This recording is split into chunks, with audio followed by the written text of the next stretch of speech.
कहीं ना कहीं ये माइंड सेट होता है कि गवर्नमेंट जॉब पकड़ ले, क्योंकि उससे ज़्यादा सेफ्टी कुछ लोगों को लगती ही नहीं है। हालांकि ऐसा नहीं है। जब 2014-15 के अंदर में मोदी पार्ट 1 बनी थी तो गवर्नमेंट का स्किलिंग के ऊपर में बड़ा बल था। उनका ये मानना था कि स्किल अगर इंडिया हो गया तो इंडिया आगे बढ़ जाएगा, उसको आगे करके रोक नहीं पाएगा। तो एक मिशन दिया गया स्किल इंडिया मिशन कि इंडिया को skill capital of the world बनाया जाए। उस बच्चे ने एक दिन के अंदर में जो कारनामे किए, मैं आपको वीडियो में दिखाऊंगा, वो अनबिलीवेबल है। जो कॉलेज में पढ़ाया जाता है और जो इंडस्ट्री को स्किल्स चाहिए उसमें काफ़ी ज़्यादा गैप है। तो जो स्किल डेवलपमेंट प्रोग्राम्स होते हैं इस गैप को फिल करते हैं। एक आज 12th ड्रॉप आउट को या 12th पास बच्चे को डायरेक्टली नौकरी ना मिले, लेकिन अगर आज एक 12th का बच्चा कोई स्किल के साथ में है उसको 100% नौकरी मिल जाएगी। पहले 2 बच्चे थे जिसमें से एक बच्चे को हम ट्रेन कर रहे थे। आज हर कंपटीशन के अंदर करीबन अभी टोटल मिला के हमारे तीनों ट्रेड को मिला के 2500 से ज़्यादा बच्चों ने अप्लाई किया है, जो अलग अलग लेवल पे कर रहे हैं। उन्होंने उसी बैच में से बच्चों को रिक्रूट भी किया। तो यहाँ एम्प्लॉयमेंट अपॉर्चुनिटी भी क्रिएट हो रही है, एंटरप्रेन्योरशिप अपॉर्चुनिटीज भी यहाँ पर बनती चली जा रही है। आज अगर क्रिकेट खेल रहा है बच्चा तो वो शायद आईपीएल में पहुंचे ना पहुंचे जरूरी नहीं है, लेकिन उसको सिखाने के लिए ट्रेनर भी चाहिएगा, उतने किट्स भी लगेंगे और वो करने के लिए उतनी एम्प्लॉयमेंट अपॉर्चुनिटीज भी और क्रिएट होंगी। बिल्कुल सही बात है। और ये सारी एकेडमीज की एक जो खास बात है कि इसमें जो सिखाने वाले लोग हैं वो सारे वो हैं जो आज इंडस्ट्री के अंदर में काम करते हैं। आज ट्रेडिशनल जॉब्स के अलावा अगर हमने बाहर नहीं देखना चालू किया तो शायद हम नई अपॉर्चुनिटीज को टैप नहीं कर पाएंगे। हमारी कंट्री में जितनी पॉपुलेशन है उसके हिसाब से हम सबके लिए जॉब्स नहीं क्रिएट कर सकते। ये बात तो हमें मान के चलनी चाहिए।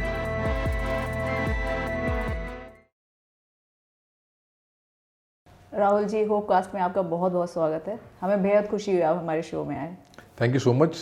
लाइकवाइज मुझे भी काफ़ी अच्छा लगा जब मैंने इस पॉडकास्ट के बारे में सुना, एंड आप काफ़ी अच्छा काम कर रहे हैं। Thank you so much. Looking forward to the conversation. Thank you. तो राहुल जी, आप FFSC के बारे में बताइए, है क्या ये? FFSC का फुल फॉर्म है furniture and fitting skill council. जैसा कि नाम में ही है, ये फर्नीचर और फिटिंग इंडस्ट्री के बारे में बात हो रही है, स्किल्स के बारे में बात हो रही है, उसके लिए काउंसिल बनाई गई है। इसके बारे में थोड़ा सा बैकग्राउंड समझना ज़्यादा ज़रूरी है कि ये क्यों है और क्या करती है।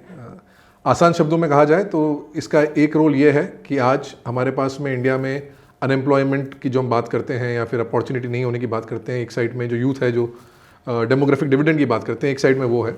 दूसरी साइड में आज इंडिया में मेक इन इंडिया को आगे बढ़ाने की बात कर रहे हैं, तो मैन्युफैक्चरिंग, अलग अलग इंडस्ट्री को आगे बढ़ाने की बात है।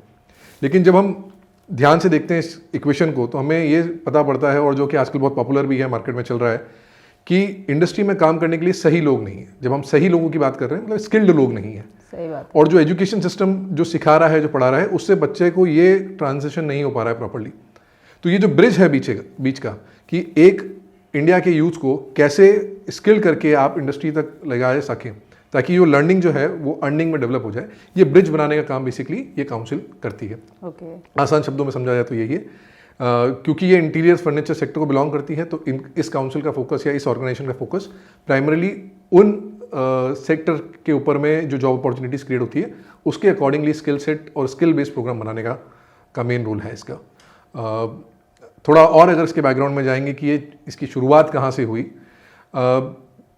गवर्नमेंट का एक मिशन है स्किल इंडिया मिशन, तो इसकी नींव बेसिकली उसके अंदर में कहीं छुपी हुई है। जब 2014-15 के अंदर में मोदी पार्ट 1 बनी थी तो गवर्नमेंट का स्किलिंग के ऊपर में बड़ा बल था। उनका ये मानना था कि स्किल अगर इंडिया हो गया तो इंडिया आगे बढ़ जाएगा, उसको आगे करके रोक नहीं पाएगा। तो एक मिशन दिया गया स्किल इंडिया मिशन कि इंडिया को skill capital of the world बनाया जाए। और उसको करने के लिए जो गवर्नमेंट ने एक आई वुड से समझदारी का काम उस टाइम पे किया कि उन्होंने कहा कि काम अकेले गवर्नमेंट नहीं कर सकती, इसमें प्राइवेट सेक्टर के लोग भी होना ज़रूरी है। तो उन्होंने एक कॉन्सेप्ट क्रिएट किया जिसमें रखा सेक्टर स्किल काउंसिल। मतलब वो जिस इंडस्ट्री की लोग हैं और जिस इंडस्ट्री का डेवलपमेंट करना है उसी के लोग इस काउंसिल को मिलकर आगे बढ़ाएंगे। तो इस तरह से उस समय कुछ 40 सेक्टर स्किल काउंसिल बनी। आज की डेट में कुछ 36 काउंसिल्स हैं जो अलग अलग फील्ड की हैं, जैसे एरोस्पेस हो गया, एग्रीकल्चर हो गया, ऑटोमोबाइल हो गया, कैपिटल गुड्स हो गया, ब्यूटी वेलनेस हो गया, फर्नीचर हो गया। इसी तरह से ये सारी काउंसिल्स इस एजेंडा को कि हमें उन पर्टिकुलर इंडस्ट्रीज के लिए, उन पर्टिकुलर सेक्टर्स के लिए एक अच्छा स्किलिंग इकोसिस्टम तैयार करना है कि कोई भी बच्चा जो उस पर्टिकुलर इंडस्ट्री में रुचि रखता है वो स्किल्ड हो और उस इंडस्ट्री के अंदर चले जाए। ये बेसिकली इसके पीछे का बैकग्राउंड है। वाह, तो मतलब आने वाले टाइम में हमें काफ़ी बहुत सारे एंटरप्रेन्योर मिलने वाले हैं। श्योर, बिल्कुल। क्योंकि इंडिया जिस तरह से ग्रो कर रहा है फिलहाल, और ये कोई छुपाई हुई बात नहीं है कि आज वो ग्रो कर रहा है नहीं कर रहा है। मतलब आप बेसिक कंपैरिजन देखिए, बहुत ज़्यादा हम नंबर्स में नहीं जाएंगे। क्या आज से 10 साल पहले ज़्यादा बिल्डिंग्स थी कि आज हैं? क्या आज ज़्यादा रेस्टोरेंट्स हैं कि पहले थे? क्या ज़्यादा होटल्स बन रहे हैं कि पहले थे? क्या ज़्यादा रोड बनी है कि पहले थी? हम एग्जैक्ट नंबर्स पे नहीं भी जाएं तो अगर हम आम आदमी की भाषा में देखें तो आज ये सारी चीज़ें बड़ी हैं। सही बात। अगर कुछ भी चीज़ बन रही है तो मतलब उसके अंदर में कहीं ना कहीं रॉ मटेरियल लग रहा है, वो रॉ मटेरियल बना होगा, कहीं ना कहीं वो रॉ मटेरियल को फिनिश गुड में लाया गया है तो कहीं पर वो बन रहा होगा, वो फिनिश गुड मार्केट में कहीं सेल किया गया है, वो हो रहा होगा, और शायद उससे फिनिश गुड की आफ्टर सेल्स भी कुछ ना कुछ चीज़ें हो रही होंगी। तो अगर ये सभी कार्यक्रम हो रहे हैं और ये सभी कार्य हो रहा है तो इसके अंदर में काम करने के लिए लोगों की ज़रूरत भी पड़ेगी। बिल्कुल सही तो बात। अगर ये चीज़ ग्रो होती रहेगी, सिंपल अगर हम लॉजिक पे जाएंगे, अगर ये चीज़ बढ़ती रहेगी और हमें लग रहा है कि इंडिया में ये चीज़ें बढ़ती रहेंगी तो हमारे लिए जॉब अपॉर्चुनिटीज़ क्रिएट होती रहेंगी। तो हमारे लिए ऑब्वियसली फिर एंटरप्रेन्योर भी बनेंगे, क्योंकि कुछ आदमी या कुछ जो पीढ़ी है वो चाहेगी कि भाई मैं बिजनेस अच्छा क्रिएट करूँ, कुछ होगी जो चाहेगी नहीं मैं अच्छी जॉब करके अच्छा काम करके करूँ। तो दोनों जगह डेफिनेटली उसके अंदर में ग्रोथ का बहुत स्कोप है। मतलब हर जगह अपॉर्चुनिटीज ज़्यादा होंगी आने वाले टाइम। बिल्कुल बिल्कुल। हाँ। आपने अभी बताया कि फर्नीचर फील्ड में बहुत ज़्यादा अपॉर्चुनिटीज़ हैं। लोगों का माइंडसेट होता है कि कहीं ना कहीं ये एक कारपेंटर का काम है, तो इसके बारे में आप थोड़ा सा बताइए हमें। देखिए ये बहुत लाजमी है, क्योंकि जिस फील्ड के बारे में हमें ज़्यादा नहीं पता होता तो हमें लगता है कि उस फील्ड के अंदर में उतनी ही अपॉर्चुनिटी है। और मैं खुद की भी बात कर करूँ उसके अंदर में, मैं इस फील्ड से बिलोंग करता हूँ इसलिए मुझे इसके बारे में ज़्यादा पता है। मैं थोड़ा सा इस एग्जाम्पल के तौर पर समझाना चाहूँगा ताकि आपको पता पड़ेगा कि इस फील्ड में एक्चुअली अपॉर्चुनिटीज़ क्या है। हाँ जी। मानिए कंस्ट्रक्शन साइट चल रही है, कंस्ट्रक्शन साइट जब कंप्लीट हो जाती है, जिसको हम लोग बोलते हैं कि सीमेंट वेमेंट का काम सारा हो गया है, पीओपी हो गया है, अब उसके अंदर जो सजावट का काम है, उसके अंदर में जो भी चीज़ें बनेगी, जैसे आज हम इस रूम में बैठे हैं, मानिए इस रूम में केवल अब दीवारें जो थी सारी सीमेंट की लगी हुई थी। इसके बाद जितना भी काम अंदर हुआ है ताकि हम आप बैठ के आराम से यहाँ पर एक कॉन्वर्सेशन करें, वो सारा का सारा इंटीरियर्स और फर्नीचर फील्ड के अंदर में आता है। ये रूम कैसा दिखेगा, लिविंग रूम कैसा दिखेगा, बेडरूम कैसा दिखेगा, रेस्टोरेंट ऐसा दिखेगा, होटल कैसा दिखेगा, इसके अंदर में जो सजावट का सारा काम है उसको कहते हैं इंटीरियर डिज़ाइन का फील्ड, जिसके अंदर में डिज़ाइन के जो एलिमेंट्स हैं, जैसे प्रोडक्ट्स हैं, आज एक ये कॉफ़ी टेबल एक प्रोडक्ट है, फर्नीचर एक प्रोडक्ट है, वार्डरोब एक प्रोडक्ट है, ये इंटीरियर प्रोडक्ट्स हैं। हम लैंप्स लगाते हैं या हम लोग बाकी चीज़ें लगाते हैं, फर्निशिंग का काम होता है, ये अलग अलग प्रोडक्ट है। तो इन सब प्रोडक्ट्स को भी चूज़ करना, बनाना, ये भी सब इंटीरियर सेगमेंट के अंदर में आता है। अब इससे थोड़ा सा और आगे बढ़ेंगे तो क्या फर्नीचर अपने आप बन जा रहा है? नहीं। फर्नीचर आज की डेट में जितनी रिक्वायरमेंट है हमारे को, उसके हिसाब से सारा काम जो है वो केवल कारपेंट्री में नहीं हो रहा, वो ऑर्गेनाइज मशीन मैन्युफैक्चरिंग वर्क भी उसके अंदर में बहुत बढ़ गया है। जैसे अगर हम बात करेंगे कि कार अगर बन रही है तो कार एक प्रोडक्शन यूनिट में बनती है, उसी तरह से जब आज हम देख रहे हैं इंडिया का जो फर्नीचर बन रहा है वो भी सारा प्रोडक्शन यूनिट में ज़्यादा से ज़्यादा आजकल बनते जा रहे हैं। हम मॉड्यूलर किचन, मॉड्यूलर फर्नीचर की बात करते हैं। तो जब हमें कोई भी प्रोडक्ट बनाना होता है उसकी एक वैल्यू चेन है, फ्रॉम R&D, जहाँ पर आप सोचते हैं कि ये टेबल की हाइट क्या होगी, कैसा होना चाहिए, क्या यूज़ आएगा, to designing that particular piece, to making a prototype. उस प्रोटोटाइप से आप अगर बैच 1 साइज़ बना रहे हैं, बैच 50 की साइज़ बना रहे हैं और ज़्यादा बना रहे हैं, उसको बनाना, और उसको बनाने के तरीके के हिसाब से उसमें किस तरह के लोग उसके अंदर लग रहे हैं, फिर उसकी डिलीवरी। तो इस फील्ड में केवल कारपेंटर ही नहीं है, इस फील्ड में बहुत सारे अलग अलग जॉब रोल्स हैं। डिज़ाइनर्स हैं, प्रोक्योरमेंट वाले लोग हैं, सोर्सिंग वाले लोग हैं, इंजीनियरिंग वाले लोग हैं, प्रोडक्शन प्लानिंग वाले लोग हैं, असेंबली के लोग हैं, इंस्टॉलेशन के लोग हैं। तो बहुत सारी अपॉर्चुनिटीज़ अवेलेबल है। इनफैक्ट कारपेंट्री को लेकर मैं एक मिथ आपके चैनल के थ्रू लोगों को बताना भी चाहूँगा। क्या हम कोई भी मेडिसिनल प्रॉब्लम होने पर कोई भी तरह के डॉक्टर को दिखा देते हैं? नहीं।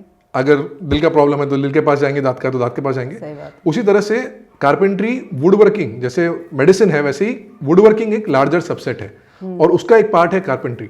कारपेंट्री की जैसे ही कैबिनेट मेकिंग भी होता है, जॉइनरी भी होता है, और अलग अलग वुड वर्किंग के अलग अलग पार्ट्स हैं। कारपेंटर्स अमूमन वो लोग हैं जो कि साइट्स पे काम करते हैं, वुडन स्ट्रक्चर्स बनाते हैं, फ्लोरिंग, डोर, विंडोज, इसका काम साइड पे करते हैं, वो एसेंशियली साइड पे काम करते हैं। ऐसे और स्पेशलाइजेशन है इसके अंदर में, जिसके अंदर में लोग केवल कैबिनेट्स बनाने का काम करते हैं, और फ्रेंच कैबिनेट मेकर्स जो हैं वो उनके कैबिनेट्स 3-3, 4-4, 5-5 लाख और उससे ज़्यादा में भी जाते हैं। मतलब अगर मैं केवल वुड वर्किंग के अंदर में कैबिनेट बनाने का काम भी करता हूं तो मैं उसके अंदर में भी अपना स्पेशलाइजेशन कर सकता हूं, जैसे मैं कोई मेडिसिन के अंदर में किसी एक पर्टिकुलर चीज़ के अंदर स्पेशलाइजेशन करता हूं। तो इसी तरह से मशीन ऑपरेटर्स भी हैं, CNC ऑपरेटर्स भी हैं जो कि फर्नीचर फील्ड में काम करते हैं। तो it is not just limited to one job, there are many different opportunities that are available in this field now.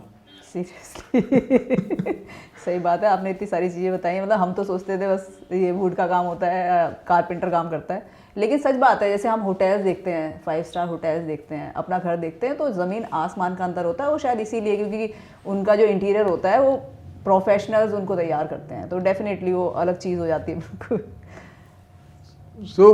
आपने ये बहुत अच्छा बात बोला इसमें।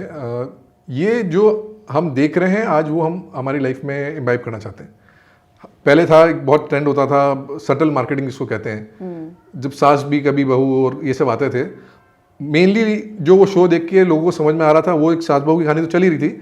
इसने ये कपड़े पहने हैं, इसका घर ऐसा दिख रहा है, इसका ज्वेलरी ऐसा दिख रहा है, लोगों ने वो अडॉप्ट करना चालू कर दिया। अब आपने जब वो देखा तो आपने वो चीज़ करना चालू कर दी। आपने मूवीज़ में देखा कि वेडिंग्स ग्रैंड हो रही हैं, एक संगीत का फंक्शन होना ज़रूरी है, तो लोगों ने वो अडॉप्ट करना चालू कर दिया।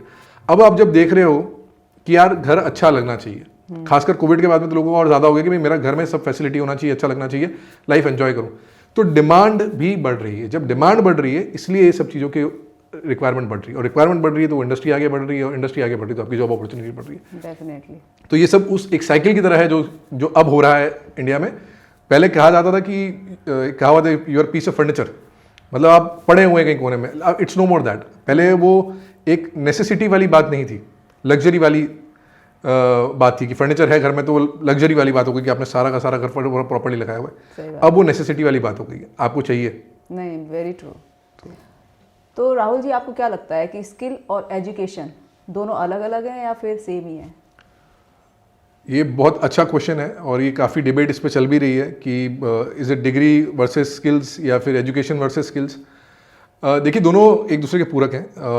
एक के बिना दूसरा नहीं चल सकता, और काफ़ी समय तक एक के बिना दूसरा चल रहा था, इसलिए हमारे पास आज बहुत सारे अनएम्प्लॉयड लोगों की फौज तैयार होती जा रही है, और अनएम्प्लॉयमेंट की प्रॉब्लम ज़्यादा बढ़ रही है। अगर किसी इंसान के पास केवल एजुकेशन है और स्किल्स नहीं है, तो वो उसको अप्लाई नहीं कर पाएगा। इसलिए हम लोग देखते हैं जब लोग इंटरव्यू भी देने जाते हैं तो एक्सपीरियंस की एक बात करते हैं कि रिक्रूटर कहता है कि भाई मुझे एक्सपीरियंस आदमी चाहिए। एक्सपीरियंस क्या है? एक्सपीरियंस आपने उस पर्टिकुलर काम को एक फलाना तरीके से करने का बार बार किया है, इसलिए आपको वो अंडरस्टैंडिंग और वो नॉलेज आ गई है। आपकी एक स्किल सेट डेवलप हो गई है कि आज मुझे, अगर मैं ऑफिस के अंदर में पावर पॉइंट बनाने की जरूरत है तो मुझे वो पावर पॉइंट बनाने का स्किल है, मुझे एक्सेल में काम करने का जरूरत है तो मुझे एक्सेल करने का स्किल, अगर मुझे वो स्किल है तो मुझे वो रिक्रूटर ले रहा है। सही बात है। तो एजुकेशन वर्सेस स्किल्स की बात नहीं है, ये एजुकेशन विथ स्किल्स की बात है। अगर मेरे पास आज एक पर्टिकुलर सेट ऑफ स्किल्स नहीं है तो मैं काम नहीं कर पाऊंगा, और मेरी रिक्वायरमेंट या मेरी एक्सपर्टीज जो है वो नहीं दिखेगी किसी भी सामने वाले को। तो जो ये एजुकेशन विथ स्किल्स की जब हम बात करते हैं, स्किल डेवलपमेंट कोर्स एजुकेशन के साथ में रखना, जिसको हम कहते हैं वोकेशनल एजुकेशन, तो एजुकेशन एंड वोकेशनल एजुकेशन दोनों को साथ में रखना बहुत ज़रूरी है। And thankfully with the change in the national education policy, जो करीबन 30-35 साल बाद में बदली गई थी 2020 के अंदर में, 2020 के अंदर में, उसमें ये बहुत बड़ा बदलाव आया है। एक जो सबसे बड़ा बदलाव अगर मैं कहूँगा जो एजुकेशन सिस्टम के अंदर में है, वो यही है कि हमने वोकेशनल एजुकेशन को एजुकेशन के साथ में मेन स्ट्रीम करने की बात कही है, जिसमें हम कह रहे हैं कि हम 6 से 8 तक बच्चों को अलग अलग वोकेशनल एजुकेशन, अलग अलग स्किल सेट्स जो हैं उससे एक्सपोज कराएंगे। ये नहीं कि वो बच्चा उस पर्टिकुलर स्किल सेट में माहिर बन जाए, बट एटलीस्ट उसको पता हो कि बेकिंग क्या है, कुकिंग क्या है, वुड वर्किंग में क्या कर सकता हूँ मैं, डिज़ाइनिंग में मैं क्या कर सकता हूँ। तो उससे ये पता पड़ेगा उसको कि आज दुनिया में कितने अलग अलग ऑप्शंस और अवेलेबल हैं। 9th, 10th और 11th, 12th में इसे कंपलसरी सब्जेक्ट की तरह लेके जाया जा रहा है। तो 9th, 10th के अंदर में अगर मानिए मेरा रुचि था 6th, 7th, 8th के बाद में कि मुझे डिज़ाइनिंग में थोड़ा जाना है, तो मैं डिज़ाइनिंग का subject as a main subject skill ले सकता हूँ। तो अगर मैंने 9th, 10th, 11th, 12th करते हुए ये स्किल एक गेन कर ली, तो मैं 12th पास करने के बाद में या 12th निकलने के बाद में भी अगर इंडस्ट्री में जाना चाहता हूँ तो मेरे पास में वो एम्प्लॉयबिलिटी का एक ऑप्शन तैयार मिलेगा। सही बात। शायद एक आज 12th ड्रॉप आउट को या 12th पास बच्चे को डायरेक्टली नौकरी ना मिले, लेकिन अगर आज एक 12th का बच्चा कोई स्किल के साथ में है, उसको 100% नौकरी मिल जाएगी। बिल्कुल सही। तो ये इंटीग्रेशन हुआ है education with skills. It's not education और skills, it is education and skills, both hand to hand उसकी ज़रूरत है। सही बात है, आपने बिल्कुल सही बात बोली कि जो हम पहले पढ़ते थे वो हम कुछ नहीं यूज़ कर पा रहे हैं आज के टाइम पे ना। जो हमें पढ़ाया गया था पहले उसका कोई यूज़ ही नहीं हो पाता है। हाँ, कोई पर्टिकुलर फील्ड में उसमें जाता है तो उसके लिए उस पर्टिकुलर जो भी वो पढ़ता है, जैसे कॉस थीटा ये सब हम पढ़ते थे, तो उसका मुझे नहीं पता कि क्या हम मेरे तो कुछ काम नहीं आया आज तक। तो वही चीज़ है कि जो अब गवर्नमेंट कर रही है कि एटलीस्ट ऐसी चीज़ें कर रही है कि जो बच्चा पढ़ रहा है, आपने बताया 12th तक, वो स्किल भी साथ में सीखता रहेगा। तो अगर वो कल को जॉब करना चाहता है तो उसके पास उस स्किल की एटलीस्ट नॉलेज है, एक्सपीरियंस भी होगा। तो डेफिनेटली बहुत फर्क पड़ने वाला है आजकल के टाइम पे। जैसे बाहर के देशों में बच्चे स्टार्टिंग से ही काम करना शुरू कर देते हैं, वो कुछ भी हो, पेरेंट्स बोलते हैं कि भाई आप खुद अपने खर्चे थोड़े निकालना शुरू करो, तो कहीं ना कहीं वो स्किल सीख रहा होता है, साथ में पढ़ाई करते करते स्किल भी सीख रहा होता है, कॉन्फिडेंस भी ऑब्वियसली आता है जब वो लोगों को टैकल करता है, चीज़ों को करता है। तो ये चीज़ हमारे यहाँ पे मिसिंग है। हमारे 10 साल के बच्चों को भी हम अभी भी हाथ से खाना खिला रहे होते हैं। मैंने अभी चाइना की एक वीडियो देखी थी जिसमें 5 साल के बच्चों को सब कुछ सिखाया जा रहा है, आटा गूंथना, वेजिटेबल्स कैसे कट करनी है वो करना, और मतलब घर को कैसे क्लीन करना है, आप अपने क्लोथ्स को कैसे वॉश करोगे, like they are learning each and everything. हमारे इंडिया में अभी भी वो चीज़ मिसिंग है।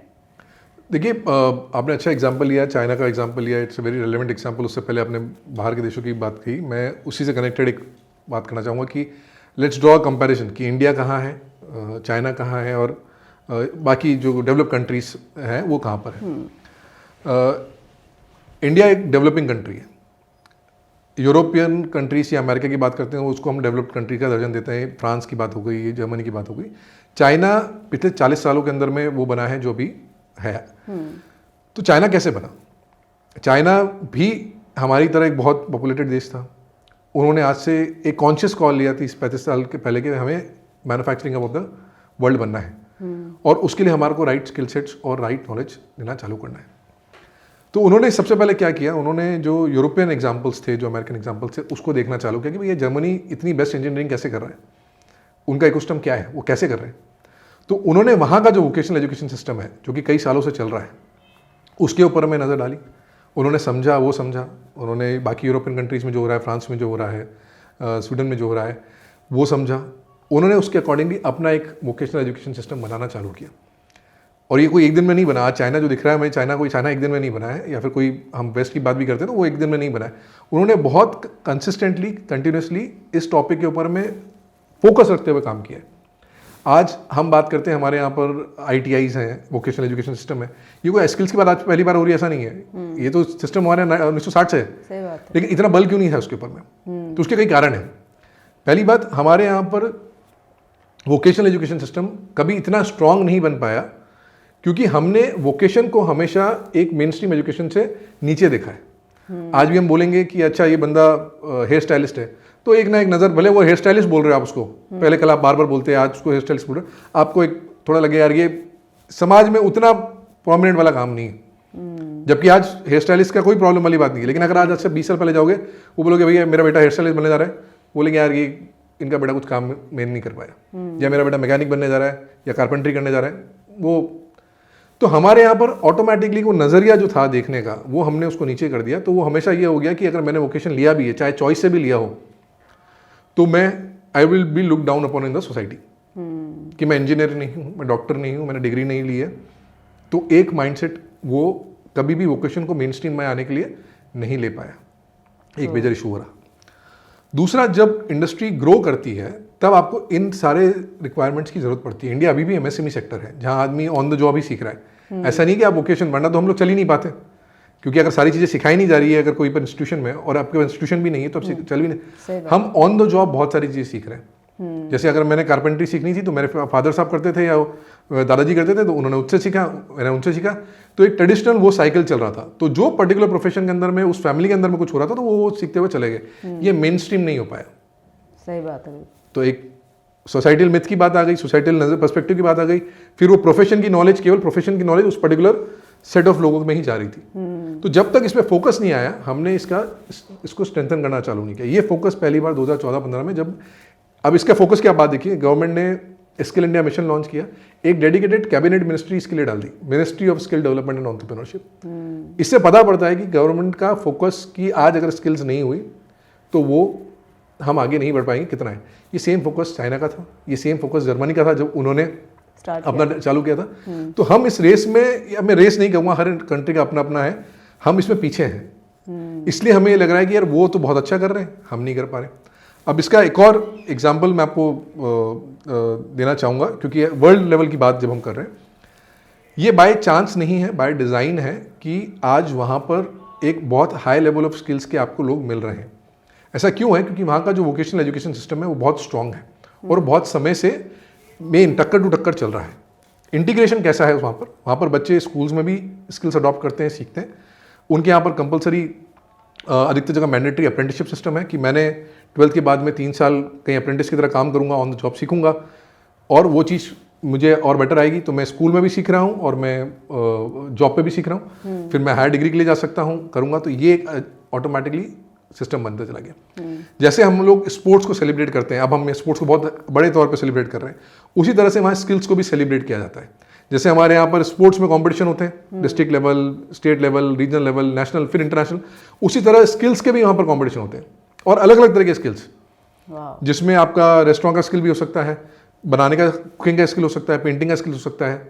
और जब कंपटीशन के माध्यम से कोई सीखता है तो ये आप जो स्किल सेट्स निकल के आते हैं लोगों का, वो अलग लेवल पे आता है। सही बात तो ये कई चीज़ों का मिश्रण है जो पहले जर्मनी ने किया, बाकी कंट्रीज ने किया, चाइना ने किया, और अब इंडिया भी उसको करते हुए चल रहा है। And I am sure given the world that we are in today with technology, हम इसमें जल्दी बढ़ पाएंगे आगे और ज़्यादा अच्छा भी कर पाएंगे इस बारे में। डेफिनेटली। तो अभी आपने बताया कि वहाँ पे स्किल डेवलपमेंट के प्रोग्राम्स चलते हैं, तो इंडिया भी कुछ इनिशिएटिव ले रहा है इस तरह का, जो आप बता रहे थे कॉम्पिटिशन भी होते हैं वहाँ पे, तो हमारे इंडिया में भी कुछ ऐसा चलन शुरू हुआ है या नहीं? जी बिल्कुल। आप इनफैक्ट मेरा स्किल इंडिया के साथ में जो मैं कहूँगा कि जो मेरा कोर रिश्ता बना है वो स्किल कंपटीशन के चक्कर में ही बना है। अच्छा। जैसा कि मैं आपको पहले बता रहा था कि जब हमने कंपनी चालू करी थी तो हमें स्किल्स वर्कफोर्स की बड़ी प्रॉब्लम थी, और हमें एक पॉइंट इन टाइम के बाद 1-1.5 साल के बाद में लगा कि यहाँ कोई सिस्टम और मैकेनिज्म नहीं है। कि मुझे अगर आज कोई एक अच्छा अकाउंटेंट चाहिए या मुझे कोई अच्छा सीए चाहिए, तो सीए इंस्टीट्यूट है, वो हर साल एक बड़ी तादाद के अंदर में अच्छे सीए क्वालिफाइड लोगों को तैयार कर रही है, मैं जाके वहाँ से हायर कर सकता हूँ। ऐसे लॉयर चाहिए आपको लॉयर मिल जाएंगे, डॉक्टर्स चाहिए डॉक्टर मिल जाएंगे। लेकिन हमें हमारी फील्ड में जो फर्नीचर मैन्युफैक्चरिंग हम कर रहे थे उसके अंदर में मानिए कोई हमारे वुड वर्किंग के लिए किसी के लिए चाहिए थी, मशीन ऑपरेशन के लिए चाहिए, सीएनसी के लिए चाहिए, तो लोग नहीं थे। तो हमने सोचा कि हमें खुद ही तैयार करना पड़ेगा, कोई इंस्टीट्यूट तो है नहीं, अब हमें करना पड़ेगा। आपने इनिशिएटिव लिया? हमने इनिशिएटिव लिया उस टाइम पे, लगभग उसी टाइम पे, इट वॉज प्रॉब्ली संजोग की बात है कि उसी टाइम पर स्किल इंडिया और मेक इन इंडिया मिशन भी चला था। और स्किल इंडिया मिशन के अंडर में जो कोर टीम थी वो एक कंपटीशन में पार्टिसिपेट करी थी जिसका नाम है वर्ल्ड स्किल्स कंपटीशन। इसको आप एक तरह से ओलंपिक्स ऑफ, जैसे ओलंपिक्स है स्पोर्ट्स के लिए, आप इसको स्किल्स का ओलंपिक समझ सकते हैं। इसमें करीबन 60 से ज़्यादा देश पार्टिसिपेट करते हैं, करीबन 50 से ज़्यादा अलग अलग स्किल सेट्स हैं जिसमें लोग कम्पीट करते हैं। और उसकी तैयारी कराने के लिए एक बच्चा था जो वुड वर्किंग के अंदर में था, और उसको तैयार कराने के लिए उनको सही जगह नहीं मिल रही थी। तो बाया बाया बात करते करते हमारे तक बात आई और हमने कहा कि हम बड़े इंटरेस्टेड हैं, तो हम वैसे भी ट्रेनिंग कराना चाहते हैं, हम उस बच्चे को तैयार करेंगे। तो हमने उस बच्चे की तैयारी कराने का काम चालू किया। हमें भी नहीं पता था कि हम उस टाइम पे किस डायरेक्शन में जा रहे हैं। जब उसकी तैयारी करा के हमने कहा यार 6 महीने से तैयारी करा रहे हैं, हम भी जाके देखें जरा एक्चुअली हो क्या रहा है, मतलब कि ऐसी क्या चीज़ है जिसके लिए तैयारी इतनी मेहनत करी जा रही है, सरकार भी इस पर इन्वेस्ट कर रही है। तो हम कॉम्पिटिशन देखने के लिए आबू धाबी गए। आबू धाबी में उस टाइम ये कॉम्पिटिशन हुआ था, 2017 की बात कर रहा हूँ। एंड वो कहते हैं ना कि कुछ जीवन में पल होते हैं जो आपके साथ में कहीं रह जाते हैं, वो छाप रह जाती है, वैसे ही कुछ पल था मेरे लिए। वहाँ पर एक तरह से स्किल का महाकुंभ चल रहा था एक, और मैं आपको थोड़ा सा शब्दों में बयान करने की कोशिश करूँगा, लेकिन वो एक्सपीरियंस अपने आप में ही अलग है। मुझे अभी भी गूज़बम्प आता है जब मैं उस बारे में बात कर रहा होता हूँ। तो वहाँ पर आप इमेजिन करिए कि हमारा जैसे प्रगति मैदान है उससे और बड़े लेवल के ऊपर में, हर एक मैदान के अंदर में, हर एक पवेलियन के अंदर में अलग अलग स्किल्स के ऊपर में बेस्ट ऑफ द वर्ल्ड 15 से 20 बच्चे, कहीं 25 बच्चे लगे हुए हैं। कोई कारपेंट्री में लगा हुआ है, कोई जॉइनरी में लगा हुआ है, कोई कारपेंटिंग में लगा हुआ है, कोई कुकिंग में लगा हुआ है, कोई बेकिंग में लगा हुआ है। ये तो कंपटीशन का सिनेरियो, जैसे हम लोग स्पोर्ट्स देखते हैं वैसे लोग वहाँ पर उसको देख रहे थे। जबकि वो कंपटीशन ऐसा भी नहीं कि वो आधे घंटे का 1 घंटे का, वो 2-4 दिन का कंपटीशन है, तब भी लोग लगे हुए हैं, देख रहे हैं, उसको ध्यान से समझ रहे हैं। इसके अलावा वहाँ पर उनको चीयर करने के लिए उनके पेरेंट्स, उनके दोस्त, उनके स्कूल वाले, वो सब आए हुए हैं। हम तो केवल छोटा कंटिंजेंट गए थे और हम तो इस वाली फील्ड के अंदर निकलौते थे, तो हम लोग 1-2 लोग ही गए थे। लोग चीयर कर रहे हैं, उनको उत्साहवर्धन कर रहे हैं। जैसे इंडिया पाकिस्तान के मैच के अंदर में पागलपना होता है, उस तरह का पागलपना वहाँ पर फिनाले में चल रहा है। अच्छा। उसकी ओपनिंग सेरेमनी इतनी बड़ी थी कि शायद उससे बड़ा इवेंट, उतना बड़ा इवेंट शायद मैंने ओलंपिक्स के अंदर में भी इतना नहीं देखा जिस तरह से उसकी ओपनिंग और क्लोजिंग सेरेमनी के इवेंट हुए थे। एक और जो उसमें मजे की बात थी वो ये थी कि वहाँ जो लोग कंपीट कर रहे थे, जैसे आप पिछले साल अगर कंपीट करें तो जैसे हमारा स्पोर्ट्स में होता है कि वो बंदा फिर ट्रेनर बन जाता है, कोच बन जाता है, हेड कोच बन जाता है, या फिर वो उसी तरह से वहाँ स्किलिंग के लिए भी उनका सिस्टम बना हुआ था। अच्छा। और ये जो पूरा का पूरा माहौल क्रिएट किया गया है और जो ये सब चल रहा है, इसमें मानिए इन्वाइट किसको किया गया है? वहाँ पर इन्वाइट किया गया है वहाँ के स्कूल्स के बच्चे, जो एक आप समझिए ना छोटी कक्षा से, जो आपने बोला कि वो छोटे छोटे बच्चे काम कर रहे हैं, 3rd 4th के बच्चों से लेकर कॉलेज के बच्चों तक वो आ रहे हैं, वो ये एटमॉस्फेयर देख रहे हैं, वो ये स्किल्स देख रहे हैं और इंस्पायर हो रहे हैं। उनको ट्राई करने के लिए छोटे छोटे बूथ लगा रखे हैं जहाँ पर आप अपनी स्किल्स ट्राई कर सकते हो। कोई इलेक्ट्रिकल ट्राई कर रहा है, कोई एक तरह से आप उन्हें इंस्पायर कर रहे हैं। जब इस तरह के इकोसिस्टम के अंदर में आज एक यंग बच्चा जाता है, एक यंग माइंडसेट जाता है, उसका एक जो प्रभाव पड़ता है वो उसका प्रभाव पूरे, अब आप मानिए ना अबू धाबी जैसा या शहर है, या फिर जो हम बात करें दुबई की उसकी, वहाँ पर स्कूल के बच्चों को अगर इसे लाके दिखाया जा रहा है तो क्या सोच है वहाँ पर भी, और वहाँ पर जब कि देखना चाहते हैं इन्वेस्टर, तो जब इस तरह का कुछ काम हो रहा है स्किलिंग के ऊपर में, तो आपको तो वो जो एक पिक्चर थी वो मेरे मन में रह गई। मुझे लगा कि यार ये अगर हम करेंगे, हम दुनिया में कुछ नहीं देख रहे हैं अभी, अगर ये हम हमारे देश में करेंगे तो हमारे देश को आगे बढ़ने से कोई नहीं रोक सकता और कोई भी फील्ड में नहीं रोक सकता। बिल्कुल सही बात है। और जो आपने बहुत अच्छी बात बोली ना कि जब बच्चे देखते हैं ना उसको ट्राई करते हैं, फील्ड वो छाप है ना कहीं उनके माइंड में रह जाती है। Exactly. और एक क्यूरोसिटी होती है उस चीज़ को करने की, यार मैं भी ये ट्राई करूंगा, क्योंकि छोटे बच्चे होते हैं वो इतने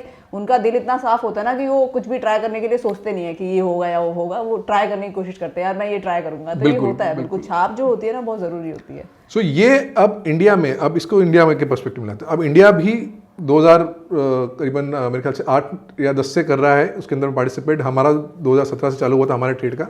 उस समय एक ट्रेड था, कारपेंटरी के लिए हम जाते थे, कैबिनेट मेकिंग के लिए हम जाते थे। आज 3 ट्रेड के लिए हम जाते हैं, कैबिनेट मेकिंग, जॉइनरी, कारपेंटरी, जो हमारे फील्ड का है। इसके अलावा हम 50 और बाकी ट्रेड्स के लिए भी जाते हैं। पहले 2 बच्चे थे जिसमें से एक बच्चे को हम ट्रेन कर रहे थे। आज हर कंपटीशन के अंदर करीबन 2.5, अभी टोटल मिला के हमारे तीनों ट्रेड को मिला के 2,500 से ज़्यादा बच्चों ने अप्लाई किया है, जो अलग अलग लेवल पे कर रहे हैं। इसका नेशनल के अलावा रीजनल में 5 जगह कंपटीशन हो रहा है, स्टेट्स अपना कंपटीशन कर रही हैं। तो एक बदलाव आया है, पिछले 8 से 10 सालों के अंदर में बदलाव आया है। लेकिन इस बदलाव को अब एम्पलीफाई करने की ज़रूरत है और ज़्यादा लोगों तक पहुँचाने की ज़रूरत है, स्कूल्स तक पहुँचाने की ज़रूरत है, क्योंकि वहाँ से एक नई जनरेशन बनना और एक नया कल्ट आना चालू होगा, एक नया कल्चर डेवलप होना चालू होगा। जैसे आज हम देखते हैं स्पोर्ट्स के अंदर में, हाँ जी, स्पोर्ट्स के अब पेरेंट्स वो नहीं बोलते कि मेरे बच्चे को स्पोर्ट्स में पैसा नहीं लगाना है या मुझे स्पोर्ट्स में नहीं करना है, कि स्पोर्ट्स तो खेल कूद का काम अलग है। अब वो चाहते हैं कि मेरा बच्चा चलो सिंगिंग में कुछ कर ले, डांस में कुछ कर ले, और इसमें भी कुछ करेगा, तो उसमें they take pride in that. और इसके कारण जो बदलाव आया है वो हम देख पा रहे हैं। आपने बिल्कुल अच्छी बात बोली। पहले क्या होता था, जब वुमेन क्रिकेट होती थी ना, तो बहुत गिनी चुनी लड़कियां खेलती थी, क्योंकि पता था क्योंकि जो मेंस को मिलती थी प्राइज मनी और जो वुमेन्स को बहुत बहुत ज़्यादा डिफरेंस था, बहुत ह्यूज। लेकिन बीसीसीआई ने काफ़ी सारी चीज़ें चेंज की। आज देखो, आज ऑलमोस्ट सेम ही उनको प्राइज मनी मिलती है और इतना नेम फेम, तो एवरीबडी वांट्स कि उनका बच्चा खेले, उनकी मतलब गर्ल खेले जाके। तो बहुत ज़्यादा सिनेरियो चेंज हुआ है आज के टाइम पे। तो मुझे लगता है आप जिस तरह से बता रहे हैं इसमें भी बहुत सारे बदलाव आएंगे यार। I'm sure एंड आपने वुमेन्स क्रिकेट की बात करी, तो मतलब like I was telling you earlier कि मुझे लगता है कि ये 1983 मूवमेंट था वुमेन्स क्रिकेट टीम के लिए। ऐसा लगा कि वो वाली स्क्रिप्ट कॉपी करके यहाँ पर वापस से आ गई है और जेमी में हमारे को नया कपिल देव मिल गया। And I was following this thing very regularly from last, जब से वर्ल्ड कप चल रहा था, वुमेन्स वर्ल्ड कप अभी का और थोड़े पहले जो हुए थे। जो इनकी स्टोरीज हैं, ये ओवरनाइट सक्सेस वाली स्टोरी नहीं है। आप खुद स्पोर्ट्स पर्सन है, आपको पता है।